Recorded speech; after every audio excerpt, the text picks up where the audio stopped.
Hello there.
Hey, how's it going, everyone? Welcome back to another episode of the Ferret 64 live show. Let's freaking go.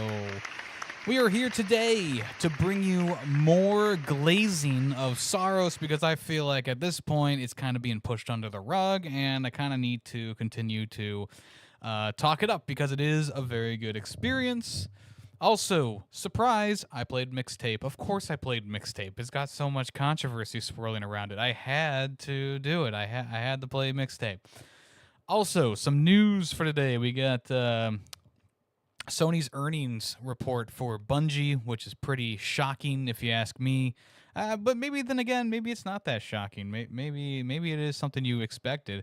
What you maybe also expected was Switch 2 price increases. I have the numbers for that in all the different regions. We have Forza and Lego Batman leaking early builds of the games leaking. Actually, Lego Batman was the entirety of the game that was put out. Not so much a leak, but it was just kind of like an accident, I guess you could say. And we have so much more as well. Along with, at the end of the show, we are doing Video Game Jeopardy. That's right. It was not here last time, but this time around, boom, bada, bing, we got Video Game Jeopardy again. So if anyone wants to join that, that'll be at the end of the show. Don't forget that the Discord is the place where you can interact, join, and suggest topics and questions and Jeopardy topics for the show. It's all in the Discord, okay? Don't forget about that. Also, if you want to join in on playing Jeopardy, there is a Jeopardy room that I use and that is for, of course, being there for Jeopardy live, right? So there's no delay with answering and stuff like that. So all that and so much more in this episode of the Ferret 64 show, and I feel like we should just get right into it. Now, I don't have a special zinger for continuing the talk about a game, so I'll probably make one of those for the next episode, because that is something that I'm going to probably be doing a lot more as I play through some more games and don't have many new ones to talk about. But I'll just use the first impressions one again, and we'll go from there.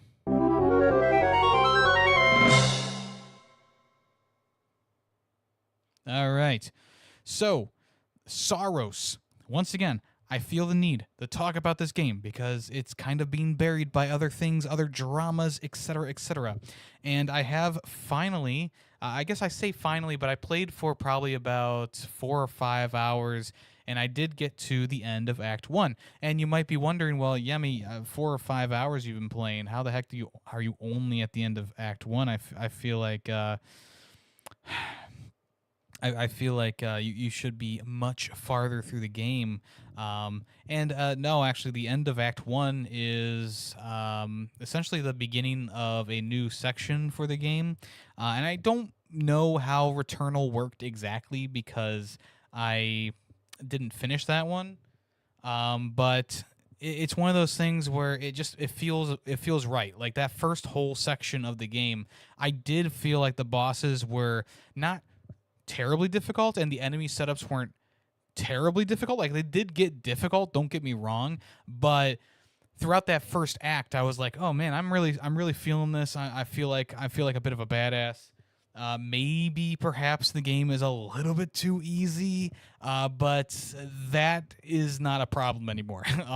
The entirety of Act 1 seemed to be a warm-up for what they were cooking for Act 2, which is much more difficult enemies, much more enemies on the screen, a lot more hazards on the field as well, pits to fall into that chip away at your health and stuff like that. So now I am into the nitty-gritty where it's like, yeah, I mean, now they've actually decided to put a bit more of a challenge on the game and give you something that will really test your prowess, really test your skills at the game. Now, you can still go back and play through the entirety of Act 1 at any time. You can go back and play through all the boss fights again over and over and over again if you so desire. Get up your Lucenite and stuff like that, your XP gains, and kind of boost your character to make the rest of the game a little bit easier. I am at that point, though, where I've gotten pretty much everything I can get, and I need to beat the next boss in order to unlock another tier of the skill tree, and I haven't even gotten to that boss yet. Now, to be fair to myself, I only tried to do one run in the new part of the game so far, so I haven't gotten to the point where I've actually even met the boss yet. But the whole process of going through the game is not really changing for me, but it is like making me wonder, like, what's the new path I should take to get through the game now? Because originally what I was doing was I was just starting from the first area and then going forward, and that's about an hour of gameplay or more to get to the end of Act 1, right? I think I finished the end of Act 1 on my run that was like a perfect run. I think I got there in a little bit under 2 hours. So it is a bit of a haul, but the time goes by fast because the combat is so much fun, the gunplay is so much fun, the variety in the weapons and stuff you get it's all so much fun, and it just all goes by really quickly while you're going through it. And even though there are a lot of like similar enemy configurations throughout the areas you go to, when you start unlocking more upgrades for your character, as in like the zip line feature or the what's it called, the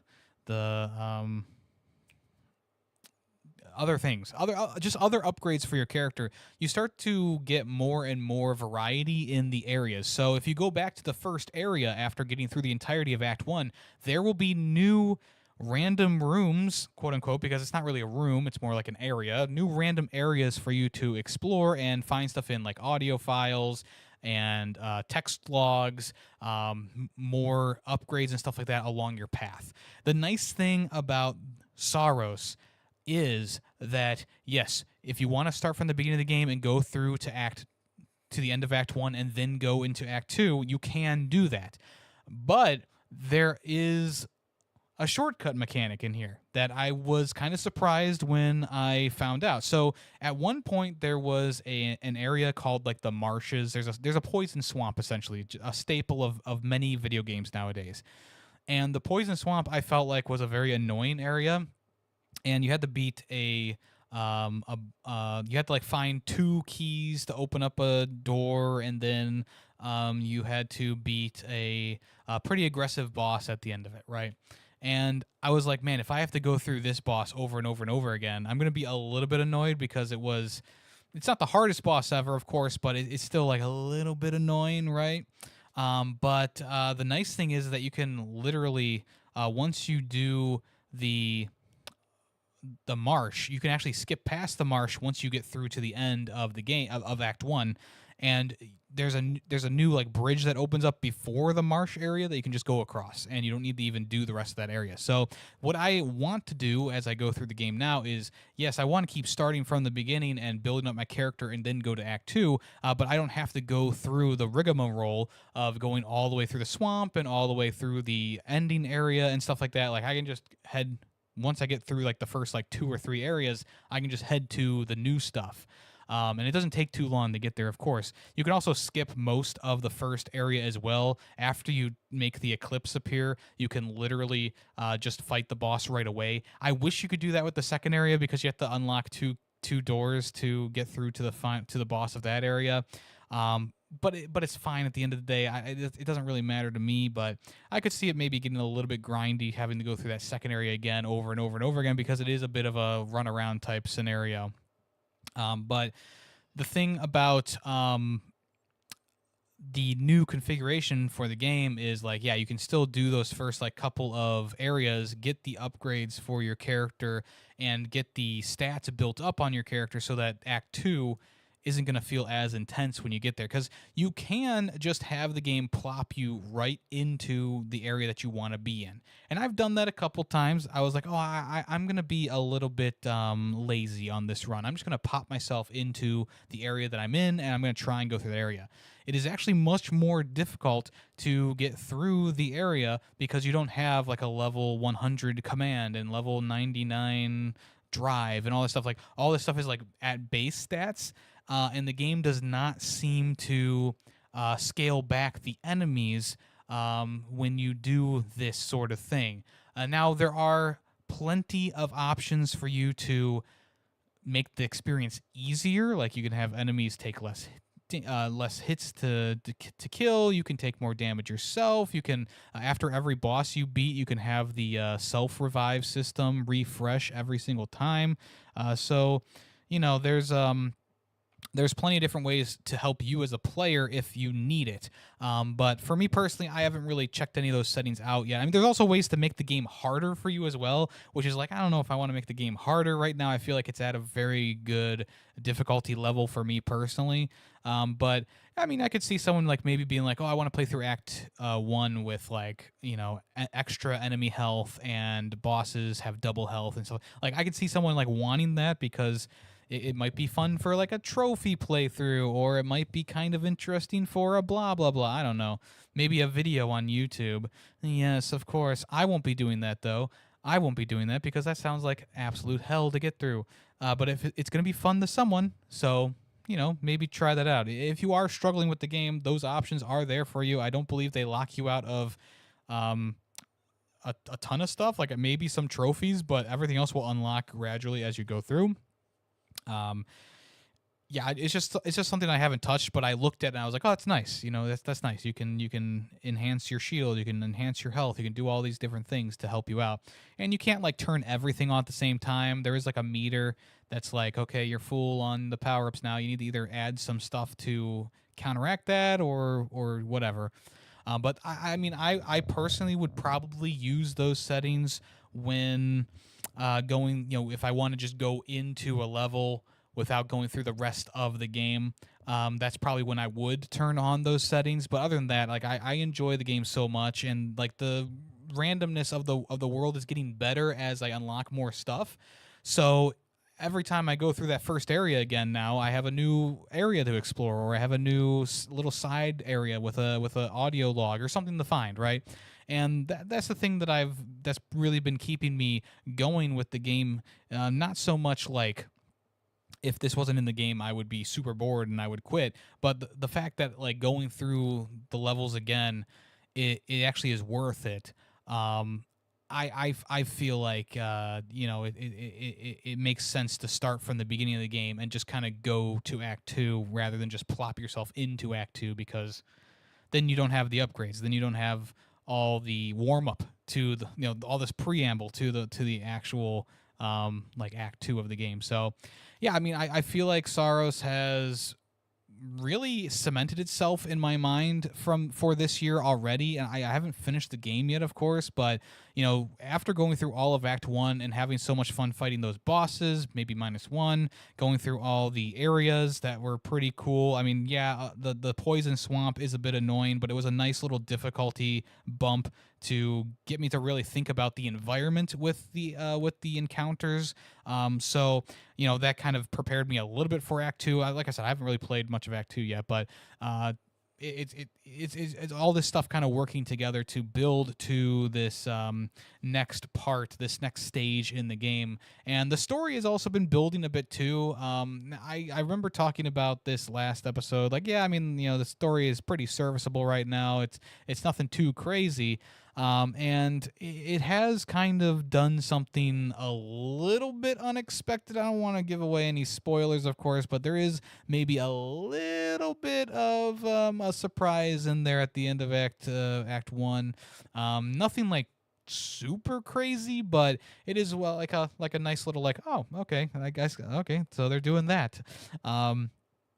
But the final boss fight for Act 1 was really cool. It was like this flying dragon type thing, and a lot of these bosses, like, I would fight them the first time and then just kind of destroy them the second time around because you download their moveset. There was one boss I beat in one go, which, well, I mean, I guess I beat two bosses in one go. I beat the first boss in one go. The first time I did it, and I've only lost to it once since then, and it's because I was using the shotgun for the boss fight, and the shotgun, I'll be honest, shotgun fucking sucks in this game. Hate me later, but I cannot stand using the shotgun. I will use it as a last resort. Like, if I have a level 16 weapon and a shotgun pops up that's level 20, I'll take it, but I'm not going to like it. There is one shotgun variant, though, that I actually really enjoyed, and it was this one that had, so if you lightly tap L2 or hold down L2, your gun does a different attack. So sometimes it slows down and has heavier bullets, sometimes it changes the spread of a shotgun, like from horizontal to vertical. Pistols and stuff like that have like charge shots attached to them. There was this one shotgun that had a literal grenade launcher attached to it, and it was ripping it was ripping these enemies a new asshole for the time that I was using it. I was like, damn, I really wish I could just get this shotgun version every single time, because that was awesome. It would literally like build up the stun meter on every single enemy like that. It was kind of crazy. But as roguelites do, eventually I had to throw it away and pick up something else. And that was the run that I ended up actually beating the end of Act 1 with, but I didn't use the shotgun for that. Actually, I feel like most boss fights, maybe minus Legion, is not good. The shotgun's not a good gun for it. The first boss fight, for sure, not good to use the shotgun on. There's too much stuff that's far away that you need to shoot at. Same thing with the second boss fight. It's literally a stationary turret that forces you to move back because it has so many sweeping attacks, and it's like, shotgun, definitely not going to work for this one. The only one that I feel like is viable is the Legion fight, because there's a bunch of enemies that are kind of swarming you. And then there's also another one that is this beast that kind of is very aggressive and attacking you. I guess you could use the shotgun for that fight, but he does push you back a lot as well and have you fire from a distance. So if I find the shotgun, it's usually a pass from me. But if I find it in Act 2 or at the end of Act 1, Yeah, I might pick it up and play around with it for a little while, especially if it's the version that I was really enjoying. So, there is a good amount of weapon variety in the game. Even though you do pick up like a lot of different pistols and a lot of different like machine guns and stuff like that, they all kind of have their own little unique flair to them, or at least unique enough. I mean, they're definitely not. They're definitely not all unique. Like there are lots of repeats that you'll find, but so far there's been a nice variety. You pick up a pistol expecting it to be one version of the pistol, and it's a different version of the pistol, and you can see the stats on it before you pick it up too. So it's not like it's that big of a surprise. But sometimes you just want the triple shot pistol, and you pick up the reflecting shot, and it's like, yeah, I mean, this is fine, but it's not. It's no triple shot. Triple shot's pretty good. Triple shot's what I beat the first act with. Um, and the assault rifles and stuff like that. There's different versions of those. There's also some guns that have the auto target unequipped on them, so you have to really time your shots. I believe that was thunder outside. You have to really time your shots. And those ones, I do tend to stay away from the ones that turn off the auto hit, because it does take a little bit of extra brain power, and I do have that to spare. Don't get me wrong, but having the shots kind of go where you want them to without having to really, really aim your weapon, I mean, it's nice. It's nice. I'm not gonna lie. So yeah, I mean, it's been good so far. I got to get through Act 2, and then I'll probably blitz it to the end. But yeah, SAROS, it's been very good. Lucy asks, does SAROS use the full power of the PS5? Yeah. I mean, the SAROS was draining so much power from my PS5 that it caused my battery backup to shut off for a second. So it's definitely utilizing everything the PS5 has to offer, and I'm sure you get even more power from the PS5 Pro. This is not an ad, not sponsored, of course, no ads, no sponsors. But yeah, I feel like probably the best version of the game is going to be the PS5 Pro version, because even though, I mean, it looks fine on PS5, it's not like it looks bad at all. It looks completely fine. But yeah, it's one of those things where I could definitely see the PS5 Pro having some sort of enhancements on this one. But I mean, that's it. I just wanted to glaze the game up a bit more, because I felt like it's kind of being swept under the rug right now, and I don't think it deserves to be swept under the rug. But I think that there's a lot of I mean, the video game landscape kind of goes like this, where it's like, okay, a game comes out and it has some buzz for like a week or so, and then it's just gone. And SAROS, I feel like, is one of those games right now that it's like it has some buzz and it sold some copies, but I think most people have already moved on to the next thing, which right now is shitting on MIXTAPE. Yeah, I personally am really enjoying SAROS. I was blitzing through the game a bit there. I was playing for long hours because I was so I was so enamored with it. And yeah, I mean, if it doesn't sound like your kind of game, third person not survival, third person roguelike, I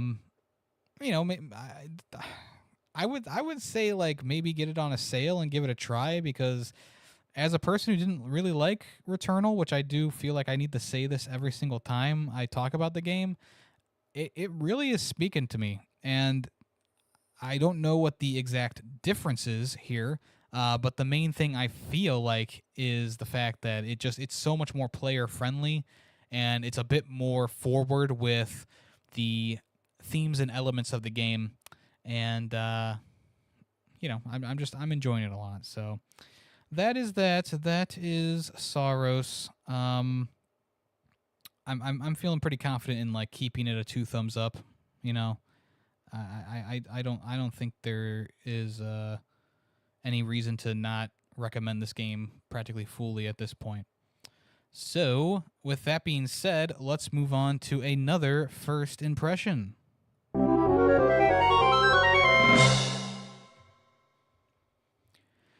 All right, welcome to the mixtape part of the episode, and I do have a news article pertaining to this game as well.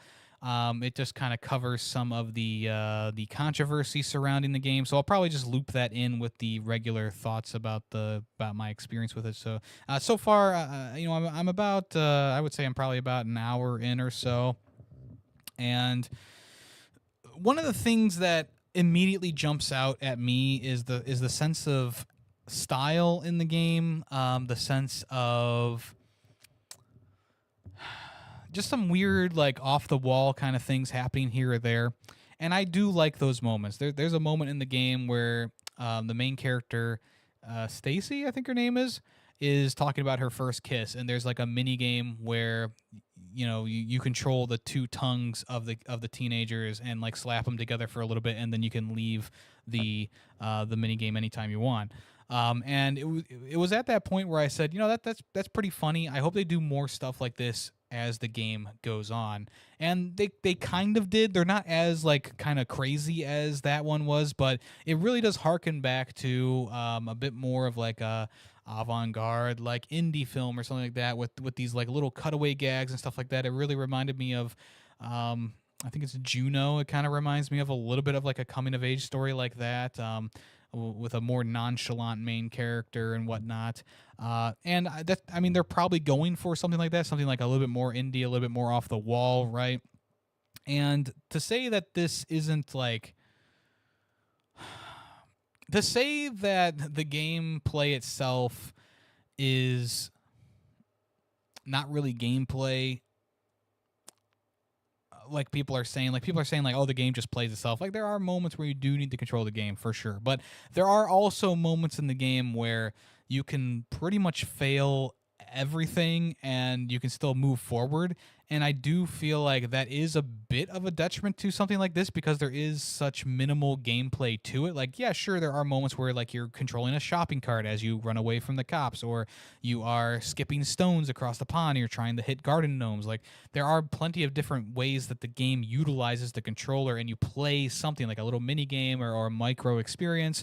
And there's also sections like Life is Strange or any of those other kind of walking simulator games where you're just kind of walking around a room and you're interacting with things and you're zooming in on them or manipulating them. So there's all that different gameplay kind of mixed in. But yes, there are sections of this game where it really doesn't matter what you are doing. Like, maybe it'll matter for a trophy or an achievement, but at the end of the day, it's one of those things where it's like you really gotta like this type of game in order to really fully enjoy the experience, right? Because the game could have a really good story and it could have really interesting graphics and blah blah blah. I could talk until my face is blue. But if the gameplay isn't grabbing you personally, or there's nothing there that is of substance to you, then yeah, you're just going to have a bad experience with the game. And I think that it's kind of the whole thing about Mixtape is it's a bit been heightened by the fact that IGN gave it a 10 out of 10 and Push Square gave it a 9, and there's all these other outlets that are giving it like perfect scores to near perfect scores.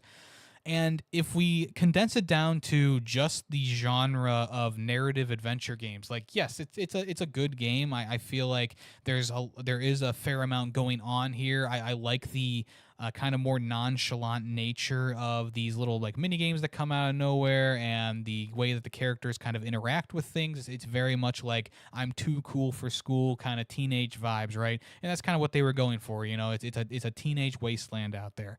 But where the game starts to falter in the vacuum of a narrative adventure game is the fact that the writing is not very strong in the game. And there are times where I found myself like really wishing I could just skip past dialogue, because the writing, like the acting is fine. They're giving a good performance. I will say that. Like this is not a problem for the actors, right? This is a problem for the script they are presented. And there are so many times where the actors are forced to put in a reference or say a lyric from a song or a song name, and it just kind of feels out of nowhere. Like, there's this early section where they're riding bicycles, which might have been playing on the TV back there while I was talking about it before. But essentially, you are riding a bicycle down a hill to get to, or in like a forest area, and all of a sudden the one character goes, "What's the frequency, Kenneth?" And I'm like, what I understand the reference to the REM song, but also at the same time, like, why are you saying that? Like, there's literally no reason to say that at all. One, the main character Stacy, makes mixtapes. She's not using the radio; she just makes mixtapes. So it's like that doesn't make any sense. Two, there is no radio on these characters at the time. The music is playing through her headphones. And yeah, it's just like a reference that doesn't make sense. And then later on in the game, there's two people arguing like back and forth, and I do think that the idea was like this Stacy character is kind of overlaying what they're actually saying to each other in her mind, right? But it comes off as just really cringy because they're just saying like song titles back and forth the entire time. And I was like, yeah, I was like, I want to enjoy this game and like be into the dialogue and the characters, but you're making it really difficult for me to do that when every other sentence just feels like it was slapped together in a room filled with people who were like, yes, this is how children or teenagers talked in the 80s or whenever the game was based. I think it's like 80s, 90s kind of. I think it's more like 90s actually. So yeah, it's like, yeah, there's lots of really cool little sprinkled in Easter eggs of like song titles and blah blah blah bands and stuff like that. And those are great, but it's when they are putting these references into the dialogue, and then the rest of the dialogue isn't as strong as it needs to be to really carry this dialogue. That's when the game starts to falter a little bit for me, and I start to not enjoy the experience as much. And if you don't have the gameplay to kind of back up a more loosey-goosey type written story, it's going to be a bit more of a struggle. And right now, I am struggling a little bit to find the will to kind of keep going through the game. I know it's not a very long game; it's about 3 hours long or something like that. And I'll probably just kind of like go through it just to have the full experience at this point. But it's not really gripping me on a couple different levels, which is unfortunate because I think the idea of the game is strong. I think having this like soundtrack of your of like the soundtrack of the coming of age story for this character is really cool, and I really like that. But when the main character is, I mean, maybe purposely written to be a bit cringy, it does make it a little bit hard to sit through some of the dialogue, and the gameplay sections don't really heighten the experience. They're just kind of like baseline, like, okay, this is fun. Like, there's a couple sections where like you're on a skateboard, you're doing tricks on the skateboard. It's very basic, but it's fun it's a fun little thing to do while some music is playing in the background. Like the second time you're on the skateboard, they're playing a song by Lush, which, as they stated in the game, which I was actually pretty surprised about, they referenced shoegazer, it being one of the first bands to introduce or be called shoegazer. And it's like, yeah, it's great. I love that you're kind of like introducing people to this genre that is a bit underground still. But also at the same time, like this section is pretty fun too, with like the skateboard and you're going through like a construction zone and blah blah blah. So like they did that section pretty well. There's another section where you are in a photo booth with one of your friends and you are posing the characters, but it's not like super interactive, right? It's just kind of like where the position of their bodies are and their faces are. You can't like change their expressions or anything like that. But it was a fun little aside. It's nothing groundbreaking. I don't think that this game is going to win any awards for its groundbreaking gameplay mechanics, right? It is a very simple game at the end of the day. But also, like, if you're complaining about the game being a simple game, these games have been around for such a long time. The only reason that MIXTAPE is getting all this shit is because IGN gave it a 10 out of 10. And of course, where do people go to just shit on anything related to that company?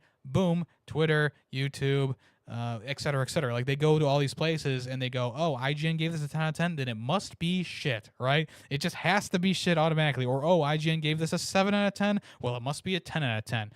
So I almost wonder if MIXTAPE was not inflated to a 10 out of 10 score, would this have as much discourse around it? And I don't think so. I really don't think so. I think people would be fine with the gameplay. For a narrative adventure game or a narrative like walking simulator, I think the gameplay is completely serviceable. If this is what you're looking for, you're not going to find a better place for it right now. And with it coming from Annapurna and I forget who the other developer was, but coming from that studio, it's what you expect. I mean, if you've played Stray, you know that like they don't make games that are like super gameplay all the time. Sometimes you have a more laid back game where it's like you press a button or two, maybe there's a unique section here or there, but for the most part, you're going to be playing a game that requires a little bit less interaction with the game in general. And you can say the same thing about Mixtape. Like, yes, it's an experience. It is still a video game at the end of the day because you are manipulating and controlling the experience.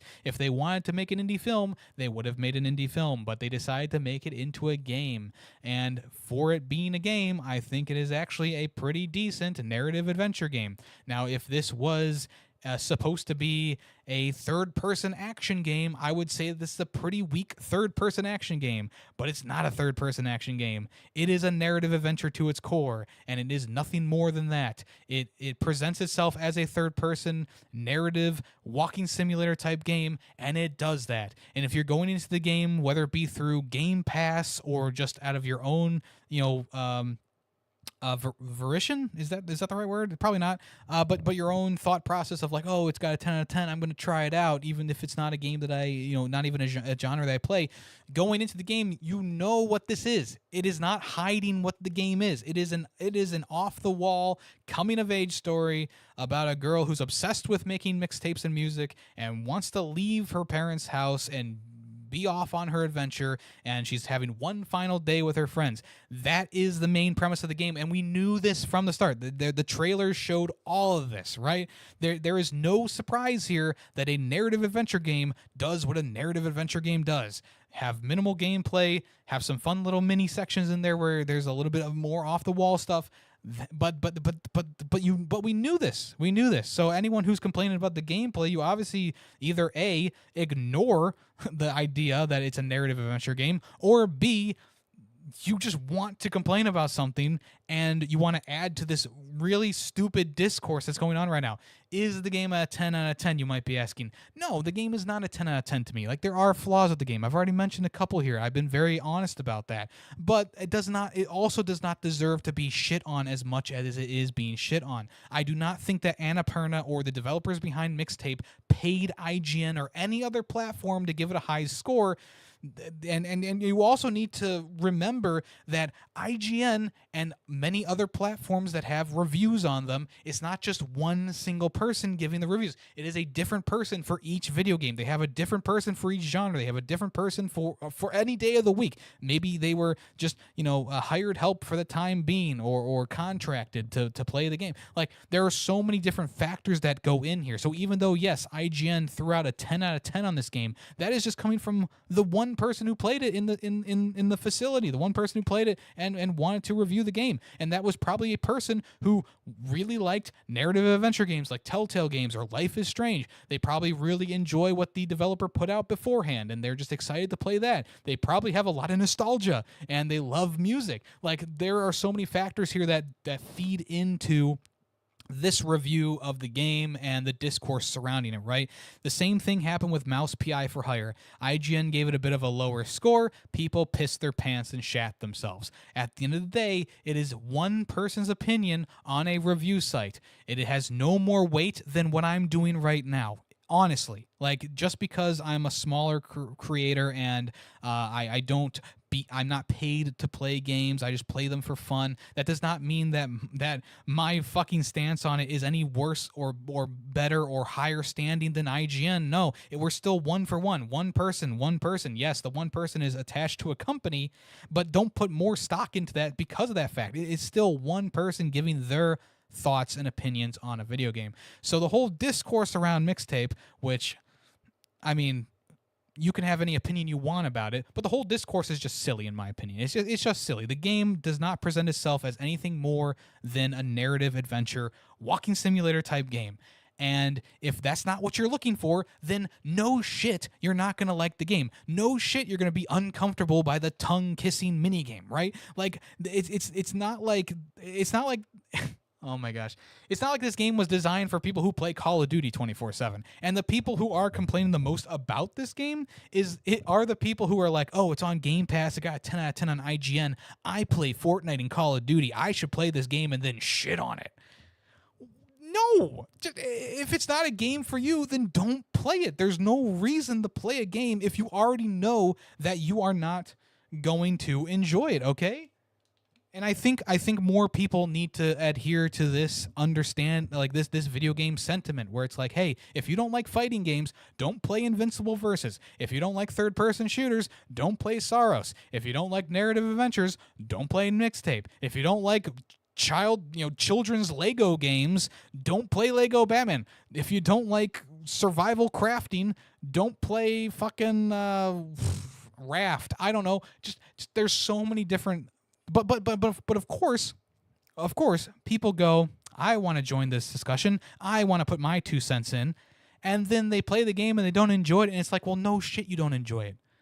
Like, I'm not trying to shit on anyone for playing Dead by Daylight or fucking Fortnite or whatever, but if you play those games and you love those games and those are the only things you play, but you randomly decided, I have the bright idea, I'm going to play Mixtape, it's most likely not going to change your view on the entire genre that it represents, right? Like, you're just gonna have a bad experience, and then you're gonna trash on the game, and you're gonna join the bandwagon and stuff like that.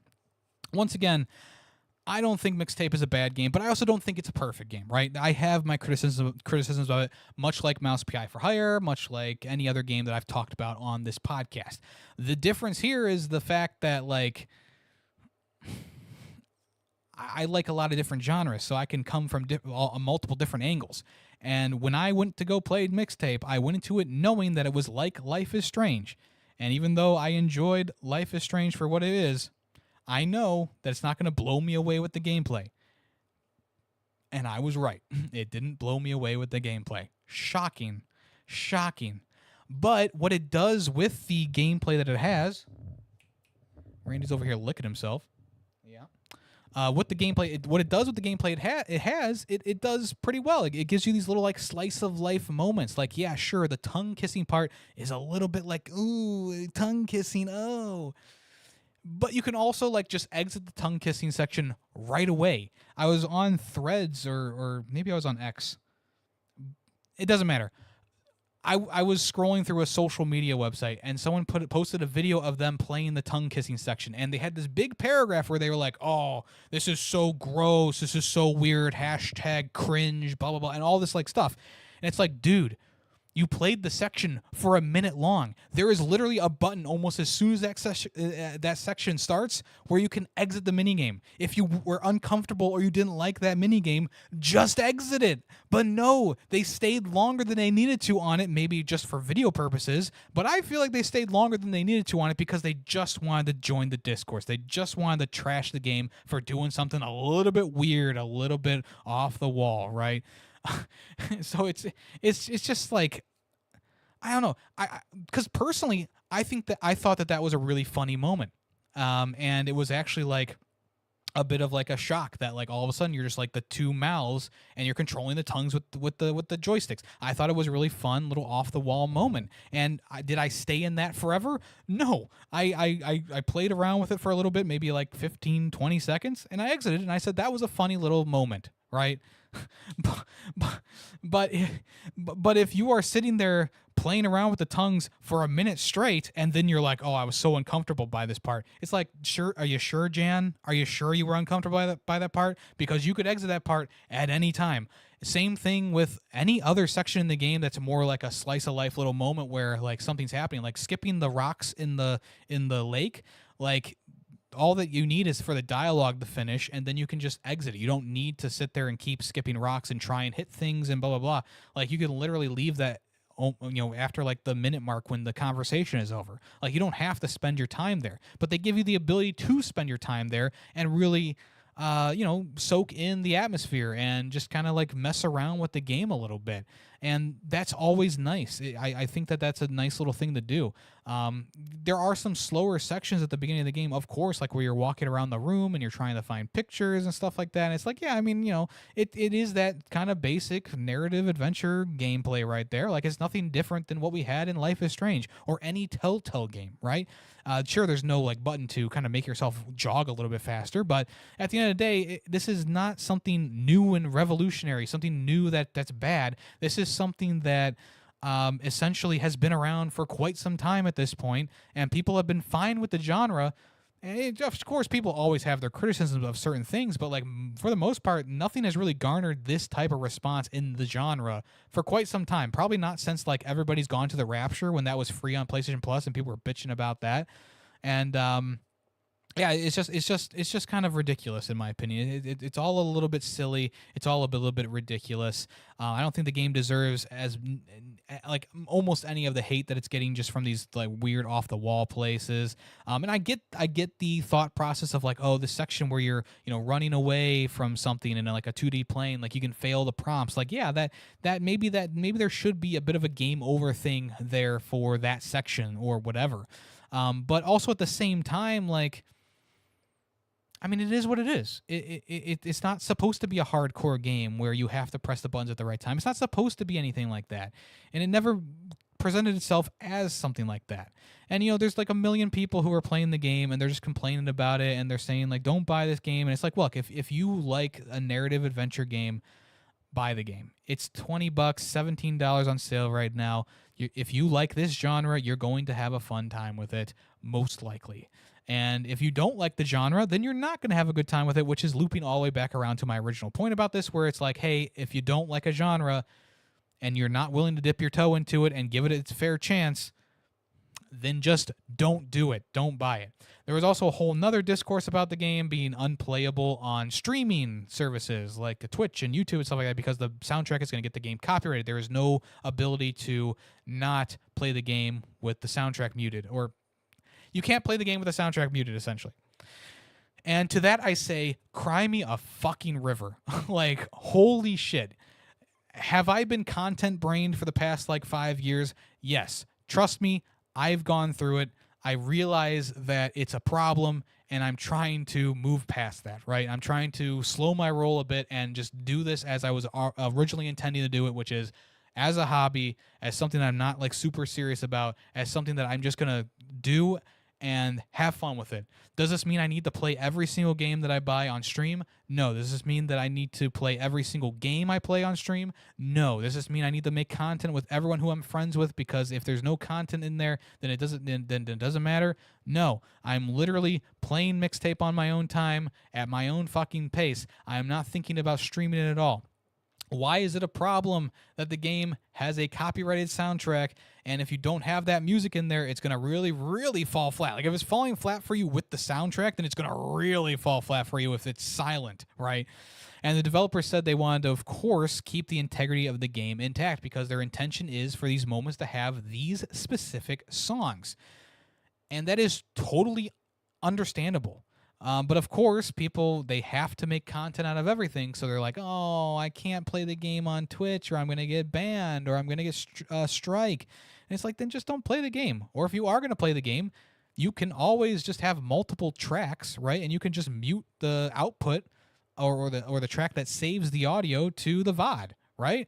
I've done that before myself, and there's plenty of other people who have done that. Is it a little bit more of a setup? Yes. Does it matter at the end of the day? No, because you can still have the full experience there and not have the VOD muted or have a strike come to your channel. And it's most likely just going to be muted. The section's going to be muted. Like YouTube, even though they're still pretty strict about things, if you do have a song, it usually just mutes it. The same thing on Twitch, usually just mutes it or the video is claimed. But, I get it. Like, if this is your career, then, yeah, it's going to be a bit detrimental if you're not playing, Mixtape in the way that you want to. But also at the same time, like, it's a 3-hour game. Is your fan base really missing out that much on watching you play this game? Probably not. Probably not. We go back to the idea of there's not a lot of gameplay here. There's certainly not a lot of gameplay here. So why do you need to stream the game?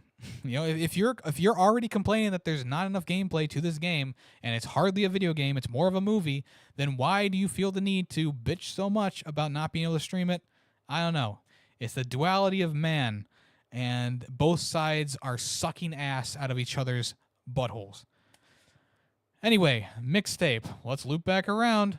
Not a bad game by any standard. But also not my favorite experience right now. And I'll probably finish it, much like I'm going to finish Mouse PI for Hire eventually. But I'm not gonna be like super positive, I don't think. But maybe it'll flip me around. I mean, I'm almost to the halfway point in the game, so maybe something will happen that makes me enjoy the game more. And I will talk about that the next time I play it. And maybe next week I'll come at you with my first review in the new format. But as of right now, for my first impressions, the game is getting a sideways thumb because it's not good or bad. I feel like it's just kind of in the middle, and I can't really recommend it to most players, but I can recommend it to people who are looking for a narrative adventure game, more of a walking simulator type thing. And I mean, the other reason why I really can't like super recommend this one is also the fact that like, yeah, the dialogue, it's not like hidden the way that it probably should be, but it has great songs. I think that the style of the game is nice. The low frame rate on the characters is a little bit distracting, but it is an interesting style. And there's a lot of those weird off the wall kind of sections that also tie the game together pretty well, which I also enjoyed a lot too.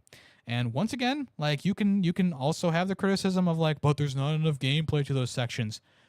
Sure, true. That's true.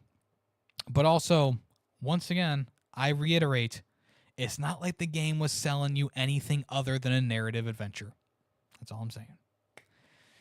So anyway, that is MIXTAPE. That is MIXTAPE, and that is the small controversy surrounding it. Well, not small, but the big controversy surrounding it. It seems like at this point, people are just piling on. They're dogpiling, and it doesn't really make sense. It doesn't really make sense. And it's also a bandwagon type thing as well, in my opinion, where it's like people are shitting on the game. I got to get in there and you know, pile on myself. I got to have my 2 cents in there. I got to do it. If I don't do it, then I'm going to be lost in time. I'm not going to be the person on the right side of this. At the end of the day, just be true to yourself. The Mummy returns. Just be true to yourself. Just be honest with yourself and honest with your audience, or honest with the people that you are friends with. And as long as you're honest, and like let's say you do actually hate MIXTAPE, as long as you're honest about it and you're not just like saying things to add to the discourse or whatever, then fuck it. Yeah, like, you know, it's fine. It's completely fine. So yeah, it's one of those things where the controversy isn't really a controversy, but people are making it into a controversy. And as Lucy said here, it's not a bad game. It's just a chill time. It really is just a chill time, really. So Kenobi says everything should be streamed so we can laugh at them. He's the Joker, baby. The Joker Jedi. All right. I'm going to take a quick pause. Gonna get some water, but I will be right back for some news. Stick around, folks. We'll be right back.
All right. Oops, I went to the wrong screen, of course.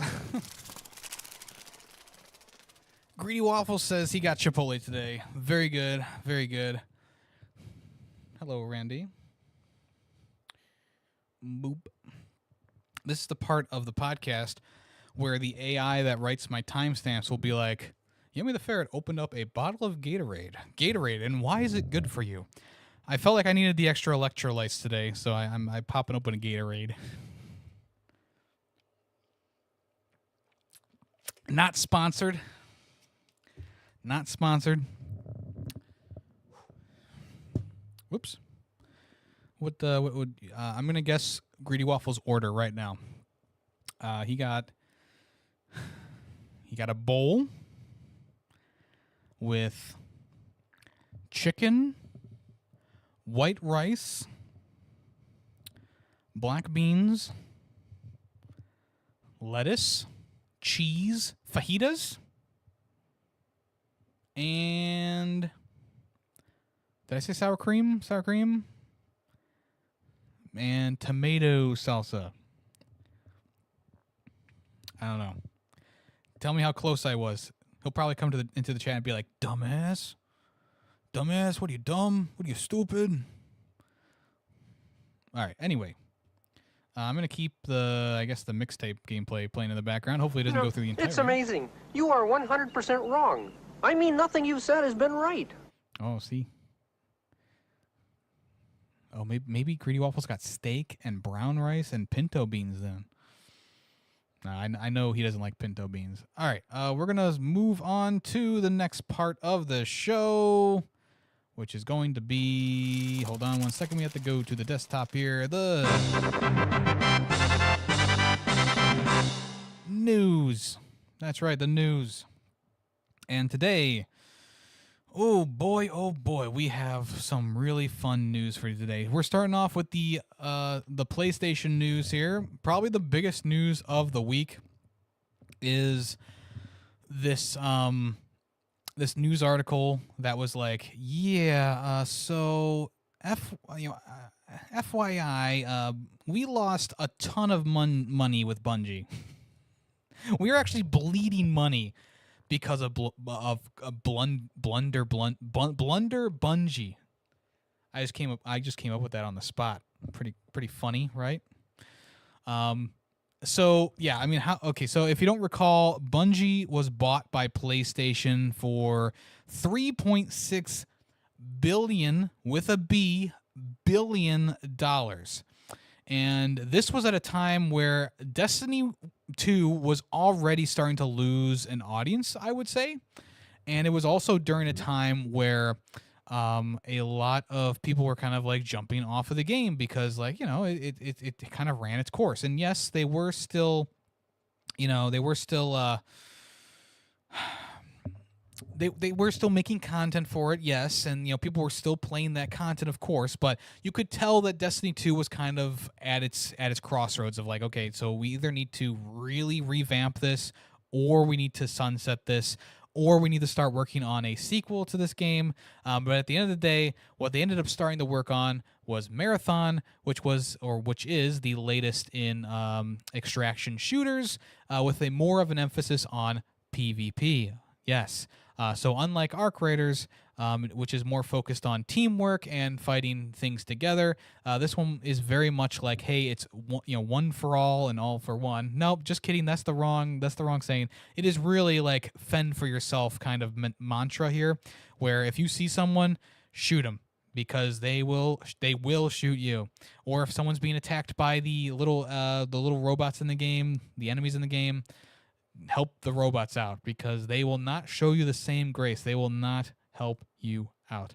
And that's obviously going to be a bit controversial in general because people aren't really used to a more PvP style like this in the genre right now. And I feel like it was a bit of like maybe like a smack not the smack in the face, but a punch here. They threw a punch with this one with a more PvP focus, and it definitely hit with an audience for sure.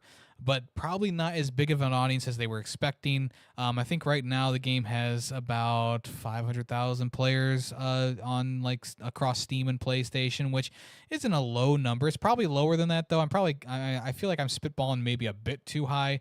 But at the end of the day, it definitely was not or is not making the numbers back that Sony was expecting, and certainly not Bungie.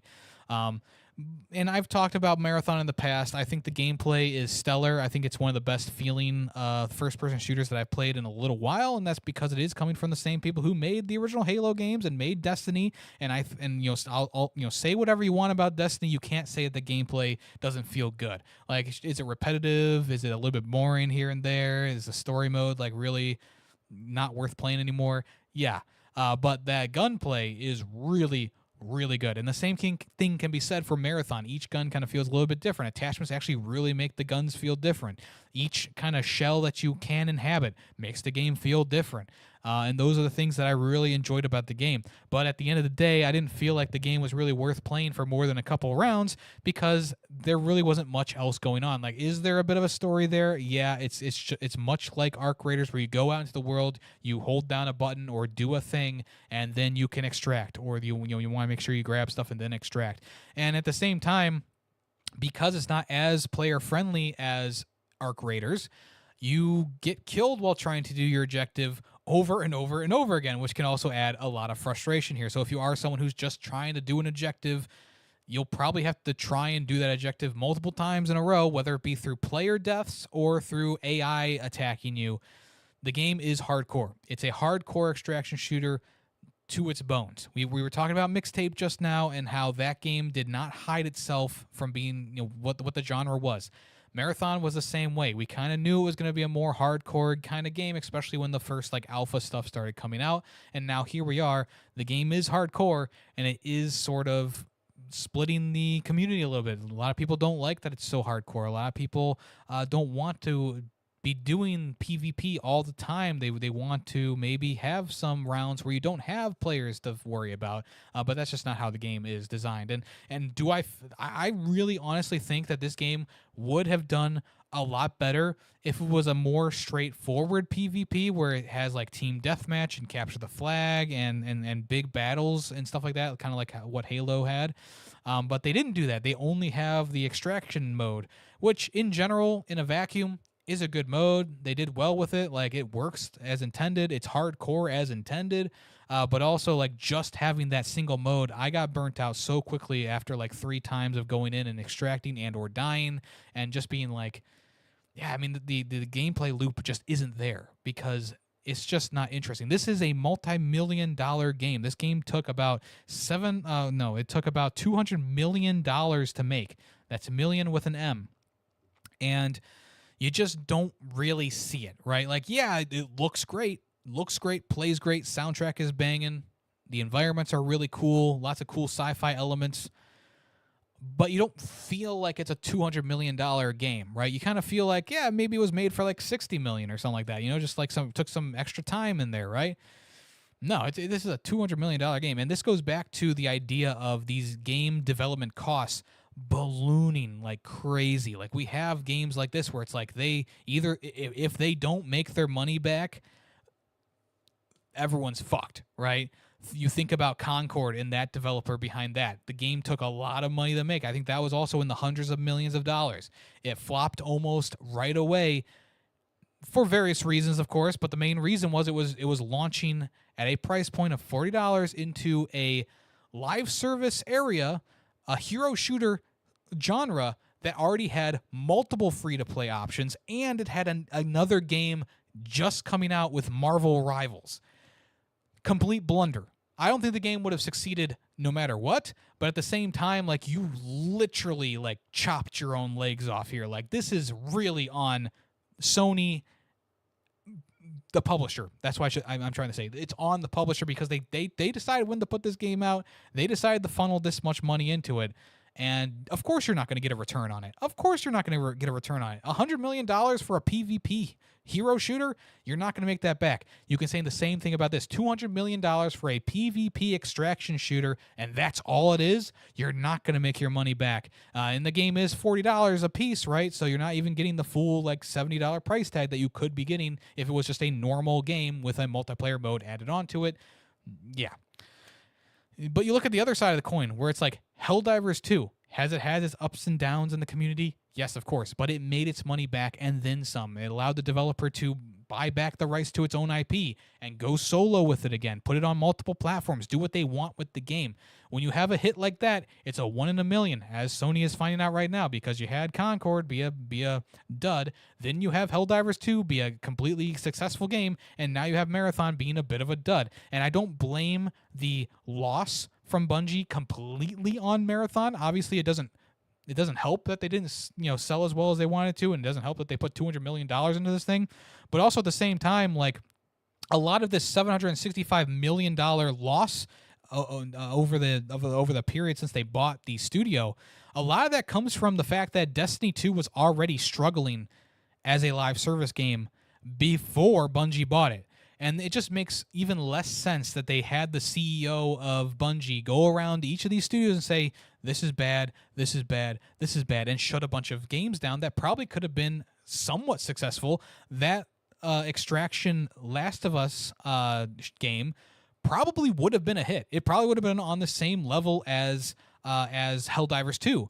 Because one, it's in an IP that a lot of people like. Two, it could have the unique idea of having the zombies in the field, right, and having to deal with those things. And then you also have to worry about the players. And there's also incentive for either helping someone or not helping someone. That would have been an incredible idea. The guy from Bungie said, "No, this is shit. Cancel it."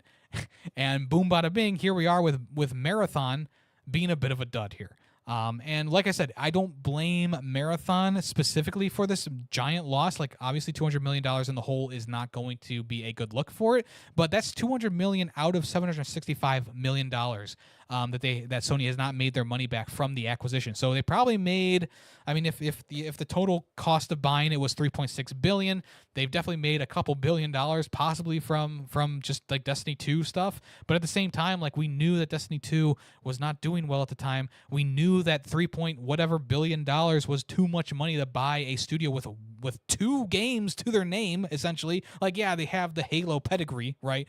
But also at the same time, like, they put out 2 games in their lifetime. One, Destiny, super successful. Destiny 2, as a follow-up, successful. Not super successful, just successful. So why is this company $3.6 billion? Because they totally fleeced Sony at a time when Xbox was buying up every single game studio they could. Sony was like, we got to buy something. We got to buy something. And what'd they do? They bought Bungie. And boy, howdy, it has bit them in the ass really, really hard. Really, really hard. So, that being said, it's really unfortunate. It's really unfortunate that Marathon is not doing as well as they expected it to.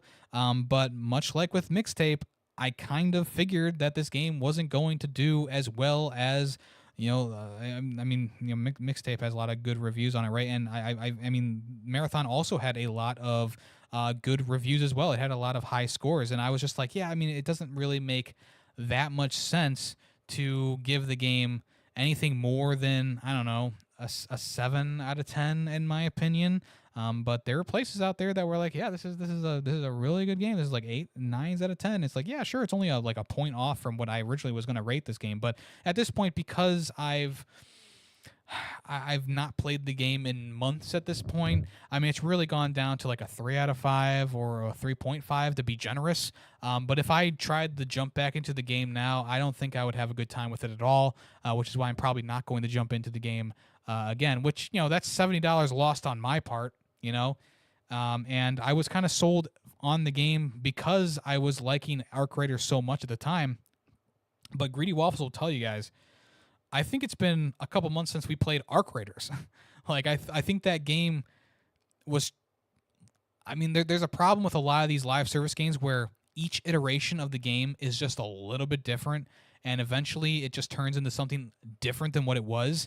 And with Arc Raiders, I know I'm going on a bit of a tangent here, but with Arc Raiders, it was very much like the base, like the version of the game that Gritty and I and Callus and any other person was playing was good. They just needed to add on to that experience. But what they ended up doing was changing the game so much that now it was skewing more towards like pissing people off. And because of that, people were very much like, fuck this game, I'm going to kill everyone I see. And so that whole aspect of like trying to help people, gone. Like you run into someone, you're going to be really nervous about if they're going to just start shooting you or not, and take your shit. And also like, you know, Arc Raiders is struggling from the fact that like they really haven't added that much content. There's still not a new map.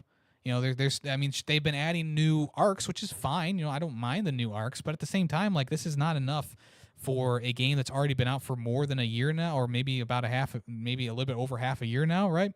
I feel like there needs to be more here. You know, until it really shows me something like really interesting coming to the game, I don't know if we'll get back to it anytime soon. And that's just a genuine fact.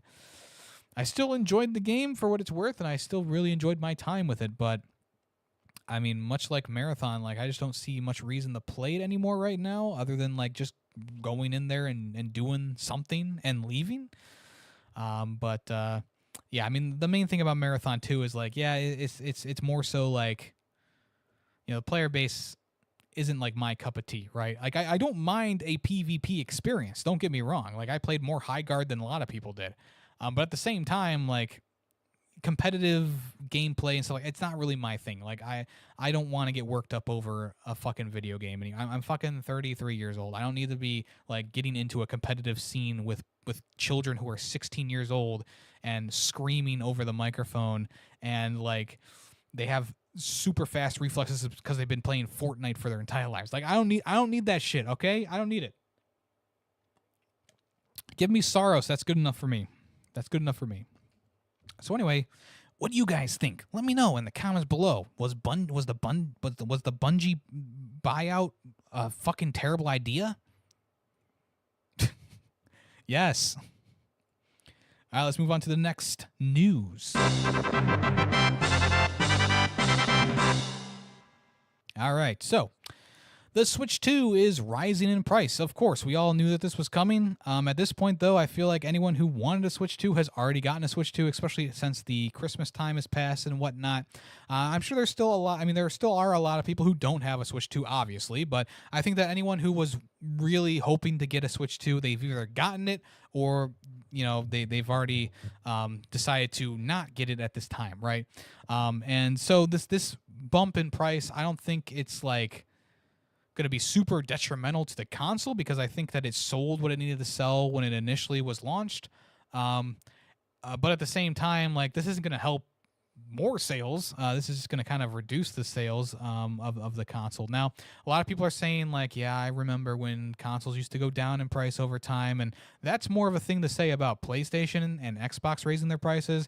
With the Switch 2, I feel like it's maybe not the, like, I mean, obviously I still don't like it, but it's not like the worst thing that I've ever seen. If you look at the prices here, it's not like too terrible of a price increase compared to like what PlayStation did with their consoles and Xbox has done with their consoles. Like those consoles are way overpriced.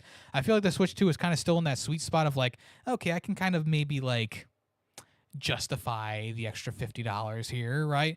But once again, I go back to my main point, which is like, at this point, if you didn't buy a Switch 2, it's probably because you didn't really want a Switch 2. And anyone who didn't buy a Switch 2 who wanted a Switch 2, it's unfortunate, but it is what it is. The economy is going to keep doing its thing. Capitalism will keep churning on with or without you.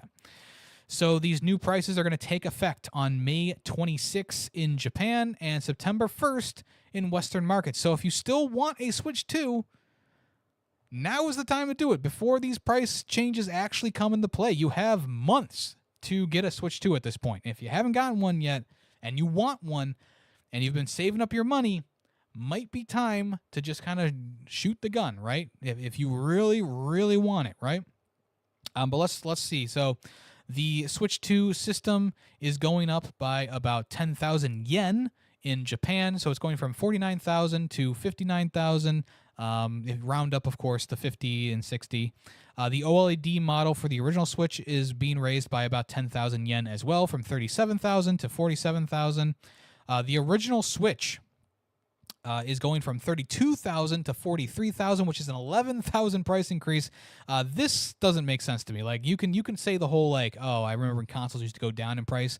That is good for these two systems right here, the Switch and the Switch Lite. These should not be getting price increases. If anything, they should just be trying to sell the stock off and then just boom, stop making the consoles. Because the Switch Lite went up by the least amount of these, which is 8,000 yen. That still gives it a price increase of 8,000, but it goes from 21,000 to 29,000, which isn't the worst price increase, but also like it's the console that the least amount of people are going to be interested in, with it being a non-dockable Switch, which in general just is kind of dumb. The Switch 2 prices are going up by $50 across the board here. So we have in the US, it's going from $450 to $500, which in general is not a terrible price, but also like, yeah, I mean, I can see the justification of like not wanting to pay the extra $50 there, but also at the same time, like, yeah, I mean, it's not terrible of a price increase. In Canada, it's going up by $50. So it's going up from $629 to $679. And if you're paying in Canadian money, that is a lot of money, actually. That is a lot of money, actually. And the extra $50 there is Kenobi's a Canadian. He knows like this is kind of outrageous, of course. In Europe, if we're going with the euro, we're going with a €30 euro price increase here. This goes from $4.69 to $49.99, kind of putting it in line with the US dollar here. And then the UK prices have not been determined yet, so we'll see that at a later date.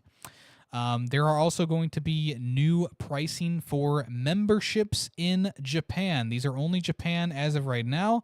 The prices are going to increase by about $100 across the board here. Actually, okay, I was wrong. So individual for 1 month went up by about $100, but the 12 months went up by 1,000 yen, not dollars. And the family plan went up by about $1,000 as well, from 4,500 to 5,800 yen. And if you just get the individuals expansion packs versions, that's going up by about, almost exactly 1,000 yen each. So 4,900 to 5,900, and then 8,900 to 9,900, which is not a crazy price increase for yen, but still at the same time, you hate to see it because it's not like they really added anything more to the services since they are raising the prices, but whatever. So Nintendo did say that European currencies will be changed for the online subscriptions at a later date. I don't know if this means that they're skipping the US, but we'll have to wait and see. But as of right now, the Nintendo Switch 2 prices, this was a long time coming at this point. I know the console's only been out since like June of last year, but you could kind of see this coming, of course, and we knew that it was going to come, which is why when the console was brand new, I just said, I'm just going to buy it because it's just going to go up in price. And I think I said that on the podcast here, where it's like, yeah, I just felt like the console, like with all the other consoles going up, the Switch 2 is of course going to go up gradually as it gets goes a little bit longer too.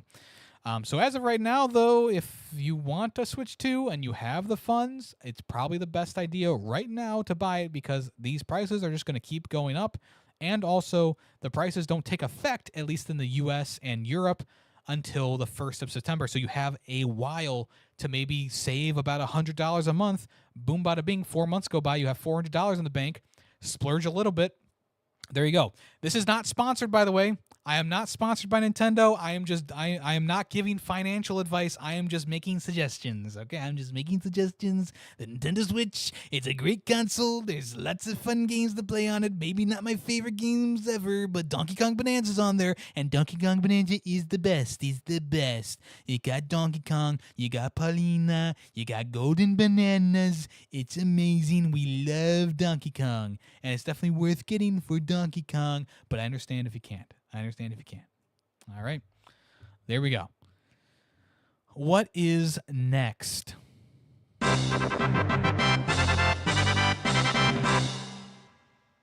All right, we got some more news here. Welcome in, cows.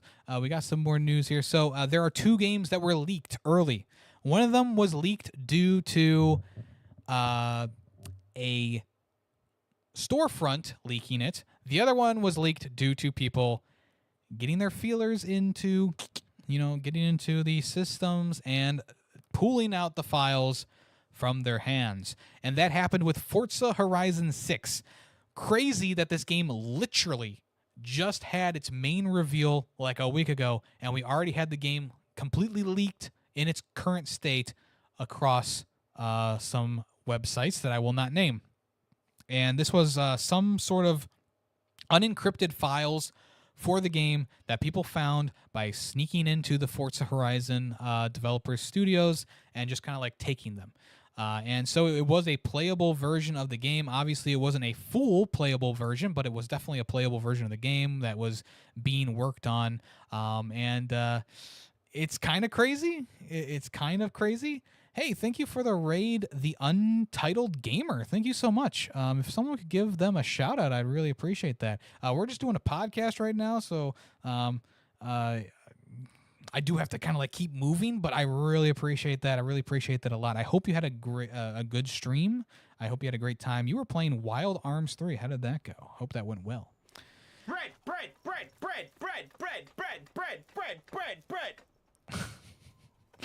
All right. So in a statement from... Oh, we're still going? All right, if you want to follow The Untitled Gamer, make sure you click that link right there. I really do appreciate that. But still, pretty well, and I appreciate the shout. Hey, no problem. No problem at all.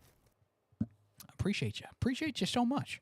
How'd you find the channel, by the way? I don't recognize the name, and this is not me like trying to like throw shade at you. I apologize. But what did Playground Games say? They said, we are aware of the reports that a build of Forza Horizon 6 has been obtained prior to its release and can confirm that this is not a result of a preload issue. We are taking strict enforcement action against any individuals found accessing this build, including franchise-wide and hardware bans. We encourage fans to sit tight for the game's release on May 19th. It's really not even that far away either. Like, you couldn't wait like a week. You couldn't wait like a week to fucking play the game. You had to play it right now in an unpatched version of the game. Like, it doesn't even make sense to me. Like, gamers are so weird, and I am one, and I am weird. It is what it is, but it just doesn't make sense to me to like. I get wanting to play a game, right? I get that. I get wanting to play a game and play a game early. It's why so many deluxe editions release games like 3 days to a week early, right? Because people want to play games. But like the fact of the matter is like, I mean, we're like 6 days away from this game. Like, it doesn't even matter.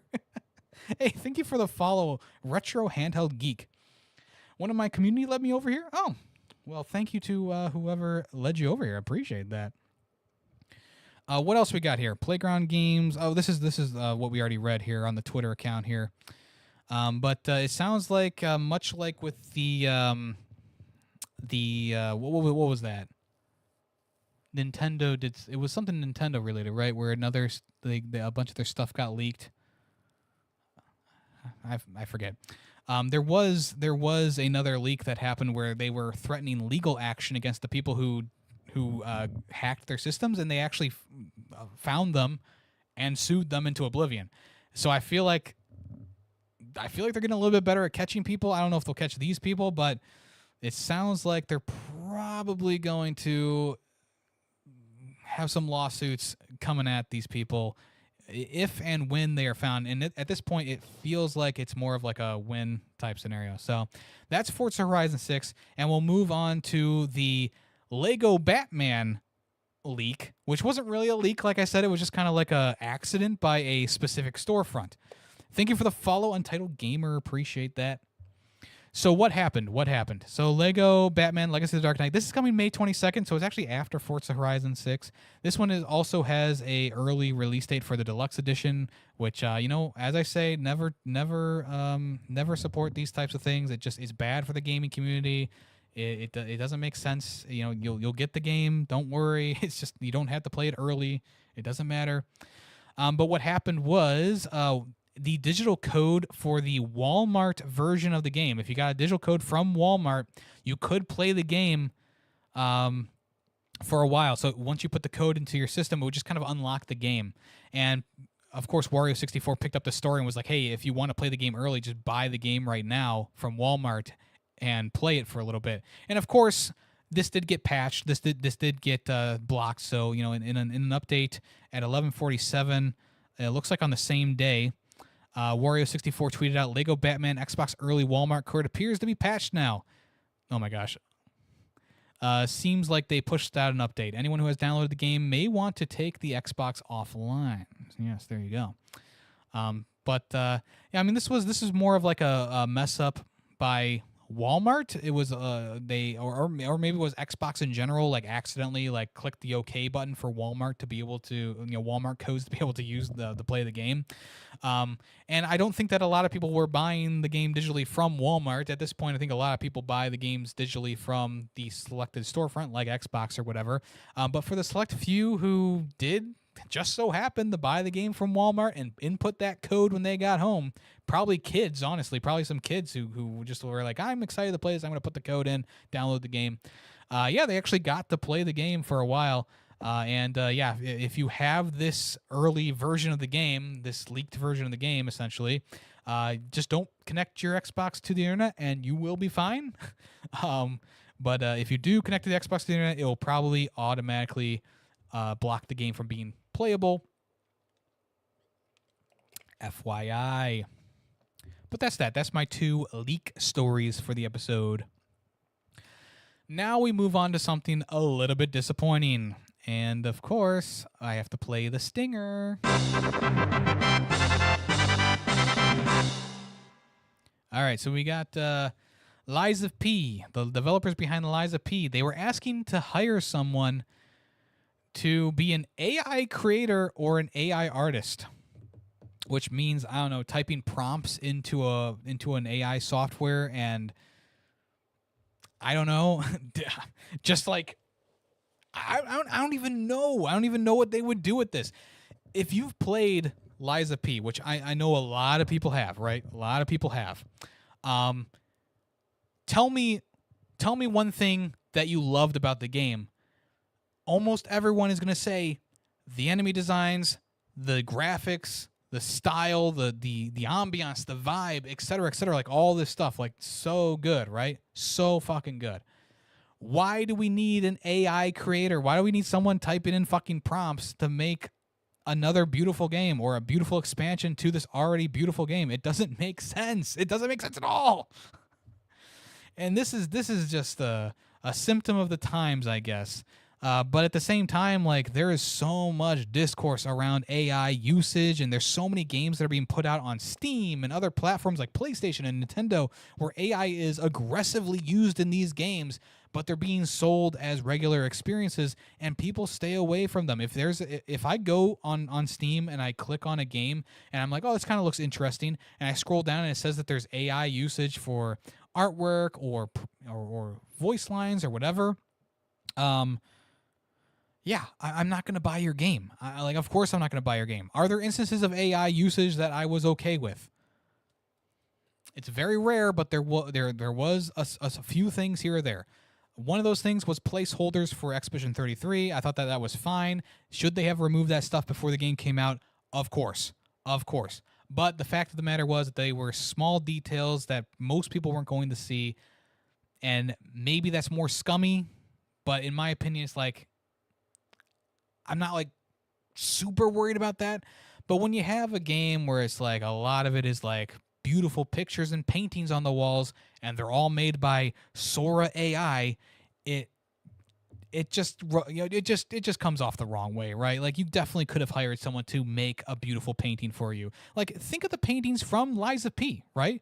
Think of those paintings from Lies of P. There's these beautiful, like, hand-drawn paintings put into the game that are so luscious, and they have so much color, and they really pop, and they come to life in the game.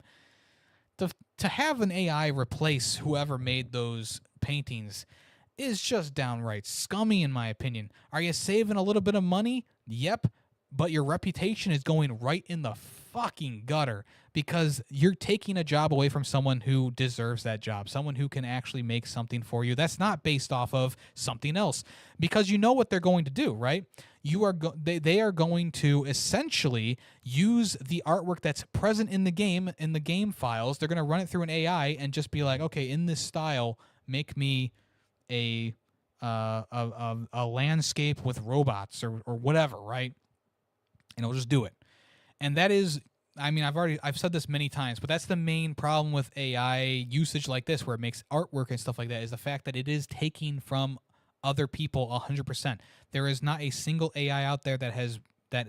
Maybe okay, I shouldn't be definitive about this, but there's not many, if any, AI out there that is solely original, only doing its own thing, its own unique thing. Most, if not all, of these AI need a prompt. They need source material to feed off of, whether it's Van Gogh or the Foo Fighters or whatever. They are taking from these actual artists, these actual creators, and making something with those creations. So essentially, I mean, it's why they can't copyright AI usage, right? AI artwork and stuff like that, which, you know, Papa bless, like that's an amazing thing to pass in the U.S. here. But you can't copyright those things because technically they aren't your original images. Like, sure, they are your original prompts, and they could be seen as somewhat original in some context, just playing devil's advocate here. But at the end of the day, it is using something that has been created by someone else for its own purposes, and at that point, it's not copyrightable, and at this point, it's just downright scummy, because you're removing someone who already has that job of designing things for a game, like Liza P., and you're just being like, an AI can do this. We don't need you anymore. Kind of shitty. Now, I don't know the extent of what they're going to do. Let me read ahead a little bit here. AI to produce textures and create assets. So, yeah, I mean, this is not my favorite thing ever. Create concept drafts. Yeah, you know, I'm not crazy about that either. The role is tasked with training unique AI models to help shape the project's visual identity. Like, this is all stuff I don't like. This is all stuff that I don't like. This is the main reason why I don't like AI being used in art and video games and stuff like that. This is removing. This is just removing human element. Like, you know what the justification is going to be? The justification is going to be, oh, well, you know, we went over it with a human hand and we tweak things and we use the concept art for our own usage. That was the thing that the Baldur's Gate 3 people said. They were like, oh, yeah, we started with AI and then we made it into our own thing. But it's like, yeah, but that original idea, like, do you not have an imagination, a single bone in your body that can think of a story to go along with a fucking troll and a goblin going across the bridge? Like, you really need an AI to map out a fucking storyline for you? Like, we've been doing this for centuries. We've been doing this for millennia. We've been doing this since cavemen shat out poop and drew on a wall. Like, we can create. The human race can create. You don't need a robot to create for you. Is it a fun little tool here and there that can make funny stories and poop out artwork for you? Yes. But the fact of the matter is that nothing that AI makes will be better than what a human can make, and that is a fact. And if you don't agree with that, then you're on the wrong podcast. I'm sorry. And you're on the wrong podcast. You're on the wrong podcast. Whew, I get heated about AI. Because I fucking hate it so much.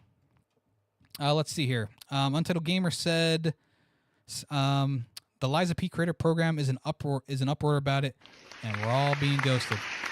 So you're telling me that people have gone to the creators of Liza P and actually have complained about this, and they're not responding? That's pretty crazy. They're actively upset creators and most of their fan base. It's so sad to see. Yeah, I mean, they. Yeah, I mean, what were they thinking was going to happen? Everyone's going to be like, oh, they're going to use AI in the next game? Oh, boy. No, of course not. Of course not. It doesn't make sense. It doesn't make sense. So that is that. Lies of poo-poo. Lies of poo-poo. All right, we're going to move on to the next thing, which is a preview. You know, I didn't think that I was going to get the use preview too much, but here we are. We're doing previews here.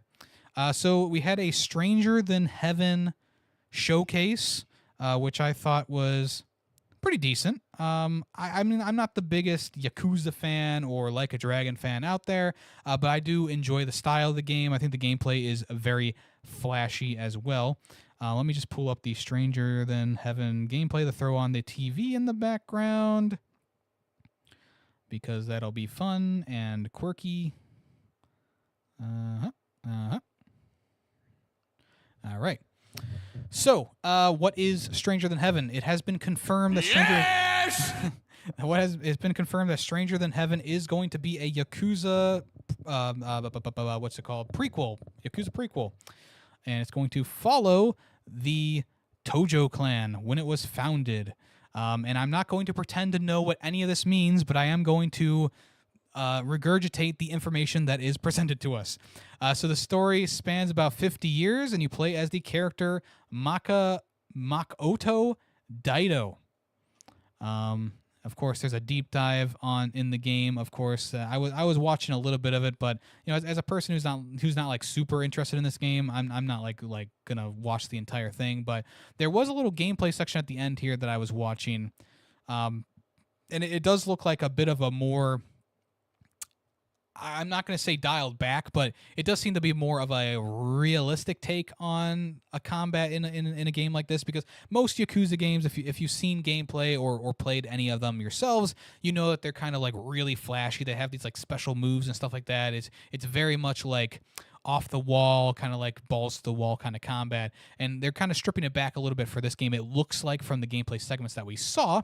But this one takes place, I believe, in like the 20s, and you're playing as this character who's coming to Japan from the U.S. because there's so much racism in the U.S. He's going back to Japan.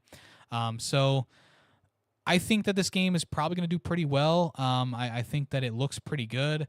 But at the same time, there's a bit of a caveat here, and I want to try and find the spot in the trailer here to show you guys. It was a bit of a jump scare for me. We actually recently learned some unfortunate news about this person, or at least they made some really bad comments. I think they apologized for them at the end of the day, but usually the first thing that people say is their true feelings. I'm not gonna be able to find this still grab here.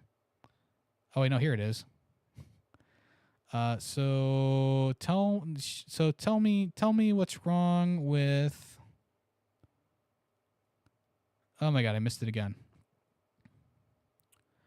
Okay, anyway, the joke is not going to come off anymore. It's Snoop Dogg. Snoop Dogg is in the game. And if you don't know, Snoop Dogg made a pretty weird comment on a podcast that was later retracted and deleted and whatnot, about gay people.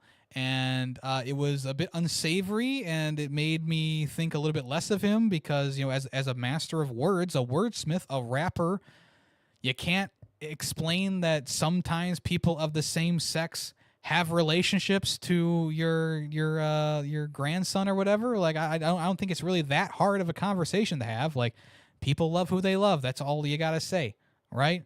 And I'm sure that they'll understand. But Snoop Dogg couldn't do that. So I do think less of him now as a person, simply because the great wordsmith that he is, he couldn't explain LGBT generalities to his grandson while watching the Lightyear movie. First off, terrible movie to go see, by the way. Lightyear, fucking awful movie. But two, like, come on, dude. Like, you telling me that you were stun-locked for a second because there was a gay, not even a kiss in that movie, I don't think. It's literally just like the two people, these two women, like, touch each other and they're married, right? It's like, oh, yeah, Jimmy, sometimes people of the same sex like each other so much that they want to get married. And it's okay to do because it's just, we're being humans. I will say, though, to be fair, he did retract and apologize for the statement. But then again, I when you say something like that, or you have something happen like this, it's like, I mean, he's saying what he truly felt on that podcast, and now he's retracting. It doesn't sit well with me, right? I've never really been a huge fan of Snoop Dogg's music, but he has done a lot of cameos on Gorillaz songs, and some of those songs I really like. And it's just unfortunate that now, whenever I hear Snoop Dogg or see him, it's kind of like a bit of like a mixed feeling, because I know what comments he made, and it really hurts as someone who's a part of the LGBT community. Like, it really hurts when someone you respected and you had fun, like, watching them become like this big icon, just say something so stupid. It's a real stab in the heart, you know? But at the end of the day, all of that being said, the game itself, I'm sure he's not going to have a big role in it, but the game itself looks cool. It's a new era for Yakuza. Like, they went all the way back to like feudal times in Japan, and now this is more like a cool little, like, much like Rise of the Ronin. It's like that time period where it's like there's still like the classical feudal style Japan stuff going on, but there's much more modernistic takes, industrial revolution taking over in Japan, and yeah, it looks cool. It looks cool in general. I'm more interested in the game that is coming from that other developer that was kind of in hot water, which I forget what it was called. But this, I mean, you know, if you're a Yakuza fan, I think this is going to be a cool little new adventure for you to go on, and it could be very interesting indeed. It could be very interesting indeed. All right, let's get back to some news.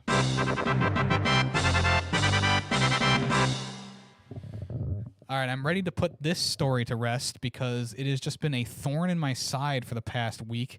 I did talk about this a little bit last episode about the GameStop guy trying to buy eBay. And at the time, I said this is a bad idea. This is not going to work out. And of course, it did not work out. He was banned from using eBay because he was trying to sell tons of old merchandise and stuff like that at very high prices. And of course, the auctions would go up really high because these are sought after things that he's not actually supposed to be selling. And so eBay caught on and they banned his account. And then they gave a rejection letter to him. Here's the letter itself, but here is a snippet from the letter here. eBay is a strong, resilient business that has delivered meaningful results over the past several years. We have sharpened our strategic focus, strengthened execution, enhanced our marketplace and seller experience, and consistently returned capital to shareholders. With its differentiated global marketplace and a clear strategy, eBay's board is confident that the company, under its current management team, is well positioned to continue to drive sustainability and growth, executed with discipline and delivered long-term and delivering long-term value for its shareholders. So essentially they said, go fuck yourself. You ran GameStop into the ground. There are GameStops closing everywhere, which I mentioned last week as well. And yeah, we all knew that this was not going to go through. The part of this that I actually wanted to read, I don't know why this wasn't quoted in the Push Square article, but they said, and this is like a slam dunk line here. We have concluded that your proposal is neither credible nor attractive. Insert Vine boom right here. ReactBot, what do you think of that? Still won't heal our broken country. That's right. But it will heal my heart because I think eBay is run fine. I don't think there's anything wrong with how eBay is ran. I haven't bought anything on eBay in a little while now, but I feel like the business model is strong and there's not much they can do to really either improve or negatively affect the experience right now. And I mean, having a guy who is a CEO of GameStop try and step in and just put his fingers into everything, yeah, I don't think eBay needs that. He's running GameStop into the ground, as I already said. Like, GameStop is literally like closing stores en masse.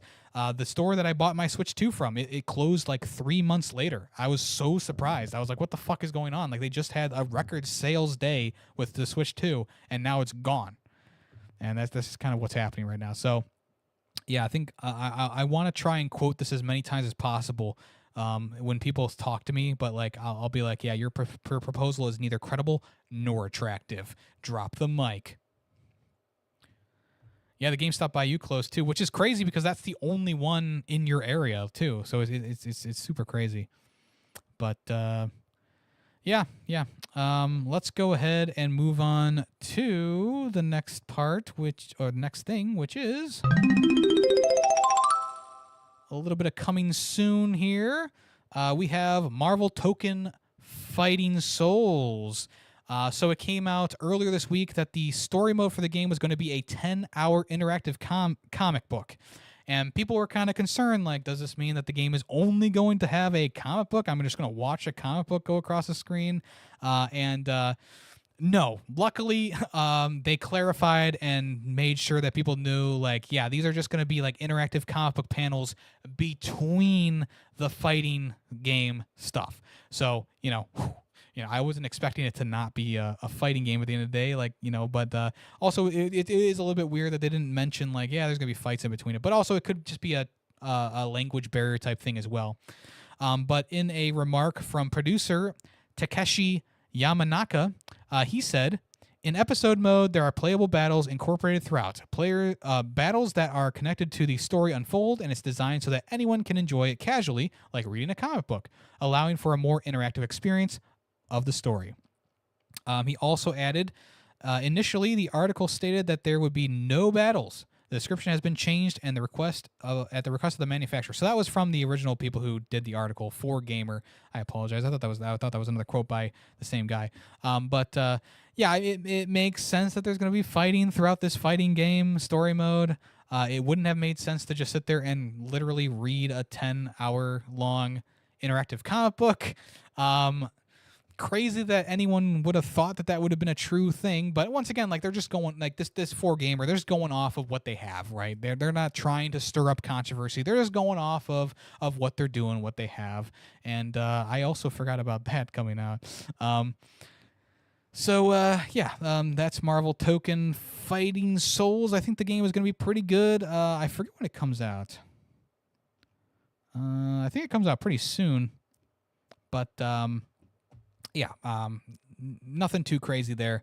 I haven't played Invincible Versus yet, so I'm probably going to play that before I even think about buying this game. But I'm of course interested in it because the style is very stylish, right? There's a lot going on there. But I don't know what the heck is playing on my screen. Oh fuck! This guy, I watch this guy's streams. He's playing Excite Truck. You can't really tell on the TV because it's too bright, but he's playing Excite Truck. Man, I love Excite Truck.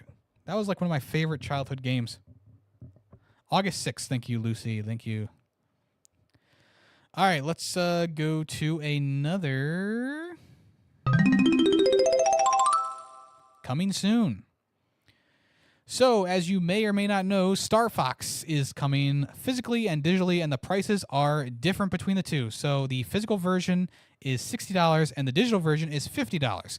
But if you buy the game through Amazon and or Walmart, also, why did I say and or? No one's going to buy it from both. But if you buy the game from Walmart or Amazon, you actually get $10 off of the game price for whatever reason. But if you go to Best Buy or anywhere else, it's $60. And this is maybe just a bit of a goof from these companies because they're just price matching the digital version of the game. Could be. But for players who weren't really willing to spend $60 on a Star Fox game, might be a good place to buy it. Personally, I love Star Fox. I'm a bit of a newer converted person of loving Star Fox, but I do love. I mean, I've always loved the character designs and stuff like that. I played Star Fox Adventures when I was a kid. I didn't really know what I was doing, but Star Fox Assault when I was a kid was the bee's knees, and then I didn't really play through Star Fox 64 until I was an adult, which is crazy to say, but it is one of my favorite games of all time now. And this Star Fox game, I know there's been a bit of controversy around the character designs. I think the character designs are fine. Slippy was a bit of a shock when I saw him initially, but I'm fine with his character design now. And anyone who disrespects my family gets these hands. That's that. This is also in effect for other Nintendo games as well. So if you buy Splatoon Raiders on Amazon or Walmart, you can get it for $10 off. Same thing with the new Yoshi game and the Mysterious Book. That is also $10 off if you buy it physically from Walmart or Amazon. So if you're thinking of buying any of those games and you want them physically, because I personally really like my physical collection, and I have been thinking about getting every first-party Switch 2 game. This is a this is an incentive for me to get the game physically, to have it as a part of my collection. And it's not like I wasn't going to buy this game physically eventually down the road or even day one, but the enticing nature of $10 off to coincide with the digital release of the game, I like that. That's a thumbs up from me. It's a thumbs up from me. All right, what's next? More coming soon. This one literally just popped up in the feed today, and I forgot to add it to my show notes, but it is the Talos Principle 3 was revealed to have one more game. They're making it a trilogy, and personally, I think that's great. The Talos Principle 2 was my second favorite game the year that it came out, and Talos Principle 3 is looking pretty banging. Let me just skip ahead to some gameplay, or well, not really gameplay, but some concept art here, or concept stuff here. I love the world of Talos Principle. I love the lore behind it. I think that the last game really expanded on that lore so much. Like, it was just like a blast in the face of like where the society went after that first game. If you've played the first game and you've done a couple of the endings, like it's a bit odd, but at the end of the true ending of the game, you gain sentience as a android, which in Talos Principle 2 they expand on by having a whole society of these androids. So Talos Principle 3 looks like they're continuing off of that. In a blurb from the developer, they said, or Devolver Digital, they said, as if awakening from a troubled sleep, you find yourself in a strange, contradictory world of crumbling temples and abandoned science outposts. The anomaly, the only place in the universe where the laws of physics don't work as they should. Your memories are fragmented, but you know you came here for a reason. Tasked with solving a series of increasingly complex puzzles, you will relive your life as an explorer, and with it the history of the world that humanity has built. Some say the anomaly is heaven. Some say it's hell. All that is certain is that judgment awaits. So yeah, I think the game looks great. They actually recently did a remaster of the first game, which also looks really good. Looks like the jump pads are back, so nothing crazy there. A lot of this stuff is looking like things we've already seen from the past games, but I'm sure there's going to be plenty of new things to interact with in the game. Looks like we got Mushroom Zone from Sonic. Let's fucking go. Yeah, I think that out of all the puzzle games that I've played in my life, these Talos Principle games are some of the ones that stick with me for the longest because of the uniqueness and the complexity of the puzzles, while also being not so difficult that you'll never get them, right? And I think that was perfectly exemplified in Talos Principle 2, where it's like, yeah, there's some off-the-wall ideas for these puzzles, but I was never at a point where I was like, oh, I gotta look this shit up, like, from the get-go. Like, I would push myself in the right direction here or there, but for the most part, I was able to get through the puzzles with a little bit of difficulty, but nothing too crazy that I couldn't do. I'm not going to shame people for looking up solutions to puzzles as well. Like, everyone has different levels of gaming. It's the people who look the stuff up before doing it that I'm more annoyed with, but that's besides the point. All right, we have one more thing in the coming soon category. All right. The Sinking City 2. The Sinking City 2 had an official gameplay reveal trailer. They also showed off a lot of cutscene in the game as well. I think the game looks relatively good. Like, I have nothing really negative to say about it. I think the combat looks very akin to the modern Resident Evil style. They also have some really crazy creature designs in here as well. Very Lovecraftian. Of course, the game is Lovecraftian by nature. But lots of really cool visuals in here and a lot of cool enemy designs that they show off. The gameplay itself, like I said, it looks very Resident Evil-esque. So kind of go into it with that idea of being more of a survival horror game. Because I think the first game was more of it was still survival horror, but it also had a lot of more puzzle elements, I think, in it. But this one definitely looks like it's a little bit more action-focused from what I'm seeing here. Now, I'm just going off of what I've seen of the game, of Sinking City 1. So I'm not well versed in the game whatsoever. But the Sinking City 2 looks pretty cool. This is set in the Roaring 20s. The Sinking City 2 is a survival horror steeped in Lovecraftian dread. Defy an eldritch deity and explore the drowned alleys of Arkham, stalked by the dead as you weigh on weigh one life against an entire city. So the idea of this game is like these worms, they infest people and they reanimate bodies. And the one guy in the trailer who had the worm sticking out of his eyeballs, the guy even makes a comment like, oh, the worms are only supposed to inhabit dead bodies. And he's like, oh, well, I love hentai, so I have worms in my eyes. And then it goes from there. So this game comes out sometime in 2026. And I don't think I'll be getting this one day one, but it is an interesting concept there. All right. Now it is time for Video Game Jeopardy. If you want to join the Video Game Jeopardy, if you join the Jeopardy room in the Discord, I will be streaming my screen here. Where is my desktop? Where is my entire screen? Here we go. Share this screen. So you can join the Jeopardy room right now, and you can play Jeopardy with me. Let me go over the categories real quick. Our categories for today are new releases, which is probably going to be a common one until until the video game landscape dies down. We have Star Fox, all things Star Fox related, and Steve Blum performances as requested by Lucy. I thought it was a great idea, so I decided to throw that one into the ring. So I'll give people a second to join the chat. I see Callus is already here. He is on top of it this week. I need to change my speaker. Callus, are you there? Hello, yes. All right, there we go. I had to change my speaker around. And, of course, anyone else who wants to join, we got Lucy I in need here to as shoot well. off my load onto you. Oh, really, Callus? Interesting. What? All right. Oh, I see. Are we ready to start? Actually, I can't hear Lucy. Lucy, are you talking? Oh. Yeah, I'm talking now. You are really Lucy- quiet. Yeah, this is very quiet. That's weird. I don't know what I can do about that. Well, we're gonna go ahead and jump right in here. I designed the game a little bit awkwardly, so I messed up. I messed up. I accidentally mixed all the categories together. So I need to be really careful of which answers and questions I give. But we're gonna start with new releases for 200. We have the first question here. Okay, that didn't do what I wanted it to do. There we go. Annapurna's most recent release. What is the answer? Annapurna. Was that MIXTAPE? Let's see.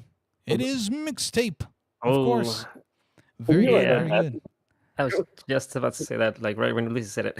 That's a point for Lucy.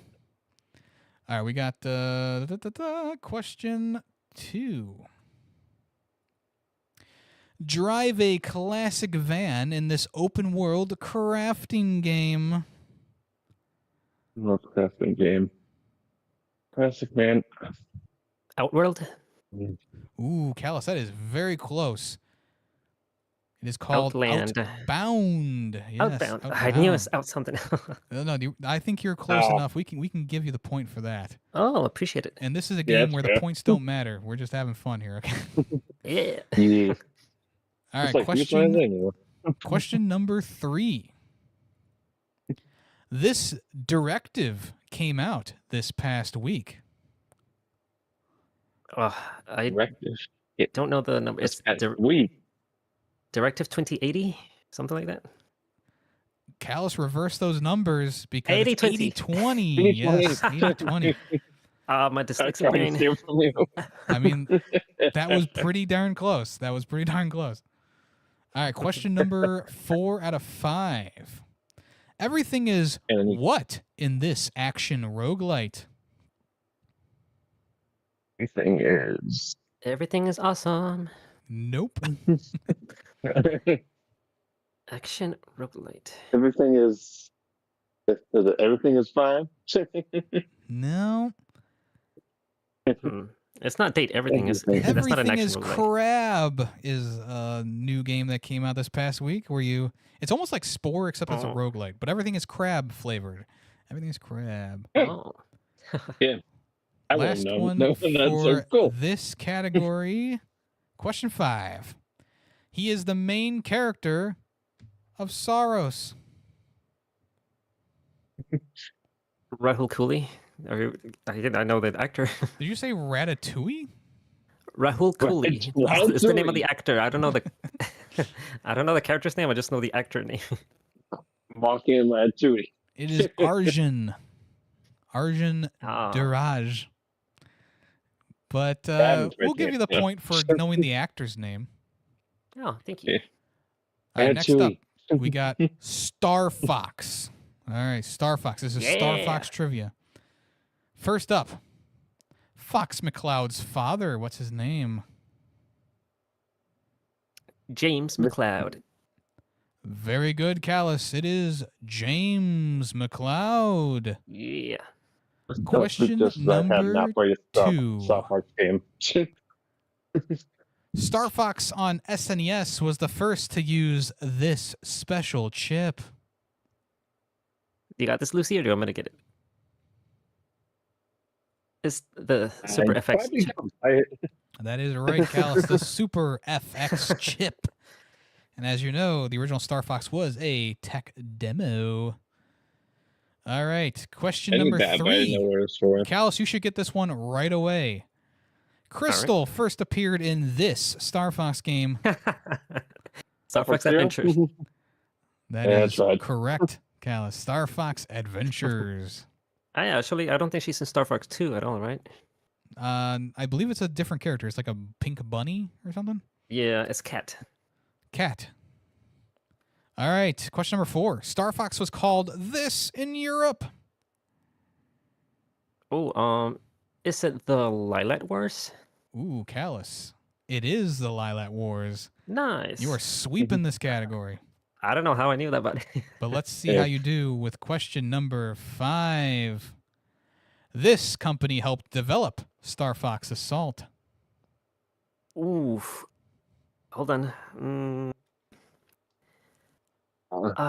It's not. I want to say Namco, but I don't know if it's Namco. Ooh, Waka Waka. Namco is correct. Yes. Wow. That was a 5 out of 5 for Callus. Let's give him a round of applause. Thank you. All right. Final category. Suggested by Lucy herself, who is in the call right now. Steve Blum performances. I had a lot of fun with this one, and I could do this category again because there's so many of them. Now we're going to expect Lucy to sweep this category? Well, let's see what happens. Question 1. This kickin' FPS put Steve Blum front and center. Kickin' FPS. Is it Duke Nukem? It's not Duke Nukem. Callus, do you have a guess? Let's see. I'm not too familiar with like Steve Blum games, unfortunately. Well, you don't have to be familiar with him to know it is Bulletstorm. Bulletstorm. He was the main character. I should have figured. All right, question number 2. Blum plays this character in Call of Duty Zombies. Isn't he? Man, no. JFK. Damn it! Nope, not JFK. Good guess though. Again, I'm picturing him, and I can't think of the. It is Tank Dempsey. Yeah, I would not have known that. Right in my head. I cannot think of his name. Well, let's see if you guys. Well, I know that one of you won't know this one. In Mass Effect 2, Blum voices this Krogan.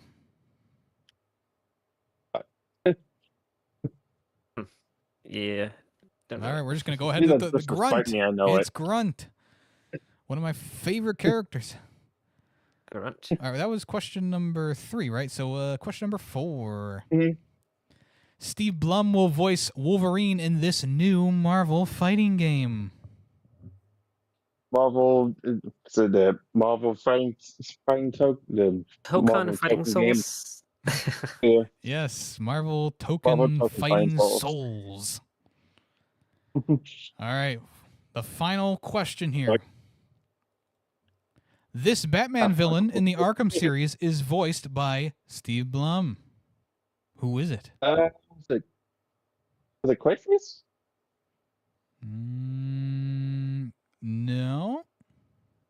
I'm gonna take a wild guess and say Two-Face.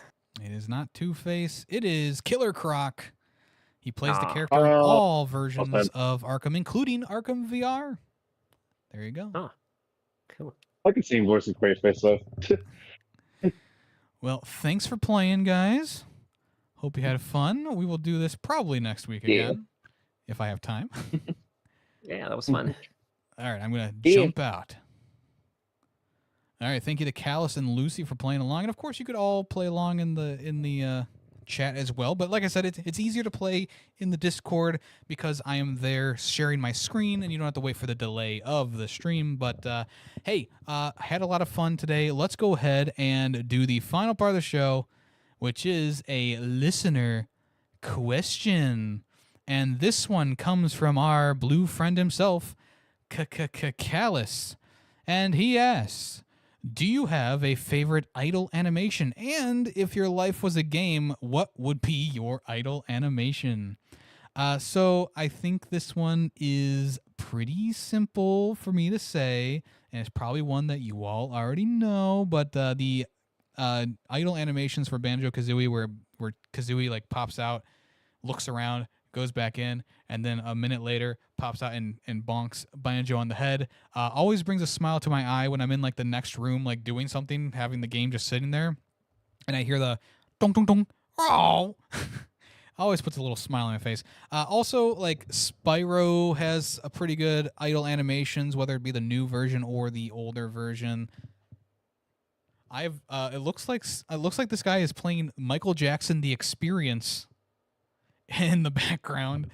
I should probably just like pause that. Yeah,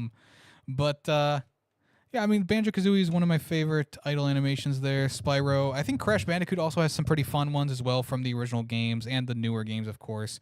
Other games that have idle animations, I think Ghost of Tsushima has some pretty fun ones as well. Honestly, I don't usually see idle animations because I'm usually playing the game too much to notice them, but there's some fun ones out there. And as for what my idle animation would be, it would probably be like, I don't know, probably really nothing. I don't really do much. Fidgeting with my hands, not sure where to put my hands, probably. But yeah, I mean, don't forget, if you have suggestions, put them in the Discord, because I will most likely not remember them if you just type them in chat. But thank you for the question, Callus. Thank you for the question. I'm going to report you to the safety moderation team at Discord. Kidding. All right. Well, wow. What an episode, huh? How long was this? 2 hours? That's not too bad.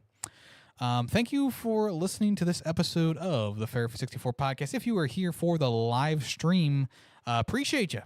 And of course, this does get uploaded to podcast platforms down the road after I edit them a little bit for the Spotify and Apple podcast version. The YouTube version is pretty much available a day later. Essentially, I just kind of publish the live stream, and it just kind of like lives there. Yeah, I mean, if you missed a section or if you want to go back through it, I very much appreciate anyone who goes back and watches or listens to the podcast. Make sure you like the podcast as well down below, or give me a rating on Spotify. It does help the channel. Next week, we will be, of course, talking about more video games. Lego Batman comes out this weekend. Or is it next weekend? Next week. Lego Batman comes out next week, so I might not actually play it before then. But I might play Forza. Okay, so that's next weekend. So I'll probably try and play Forza. That comes out on the 19th.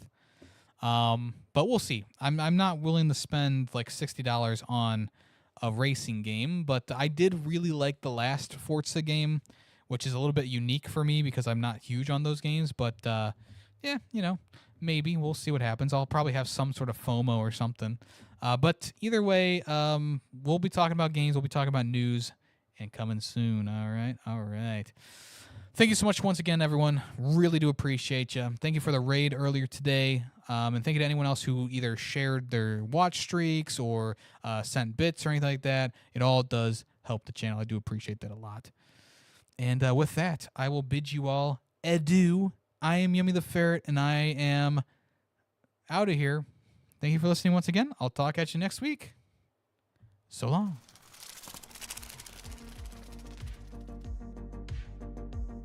Bye, bitch.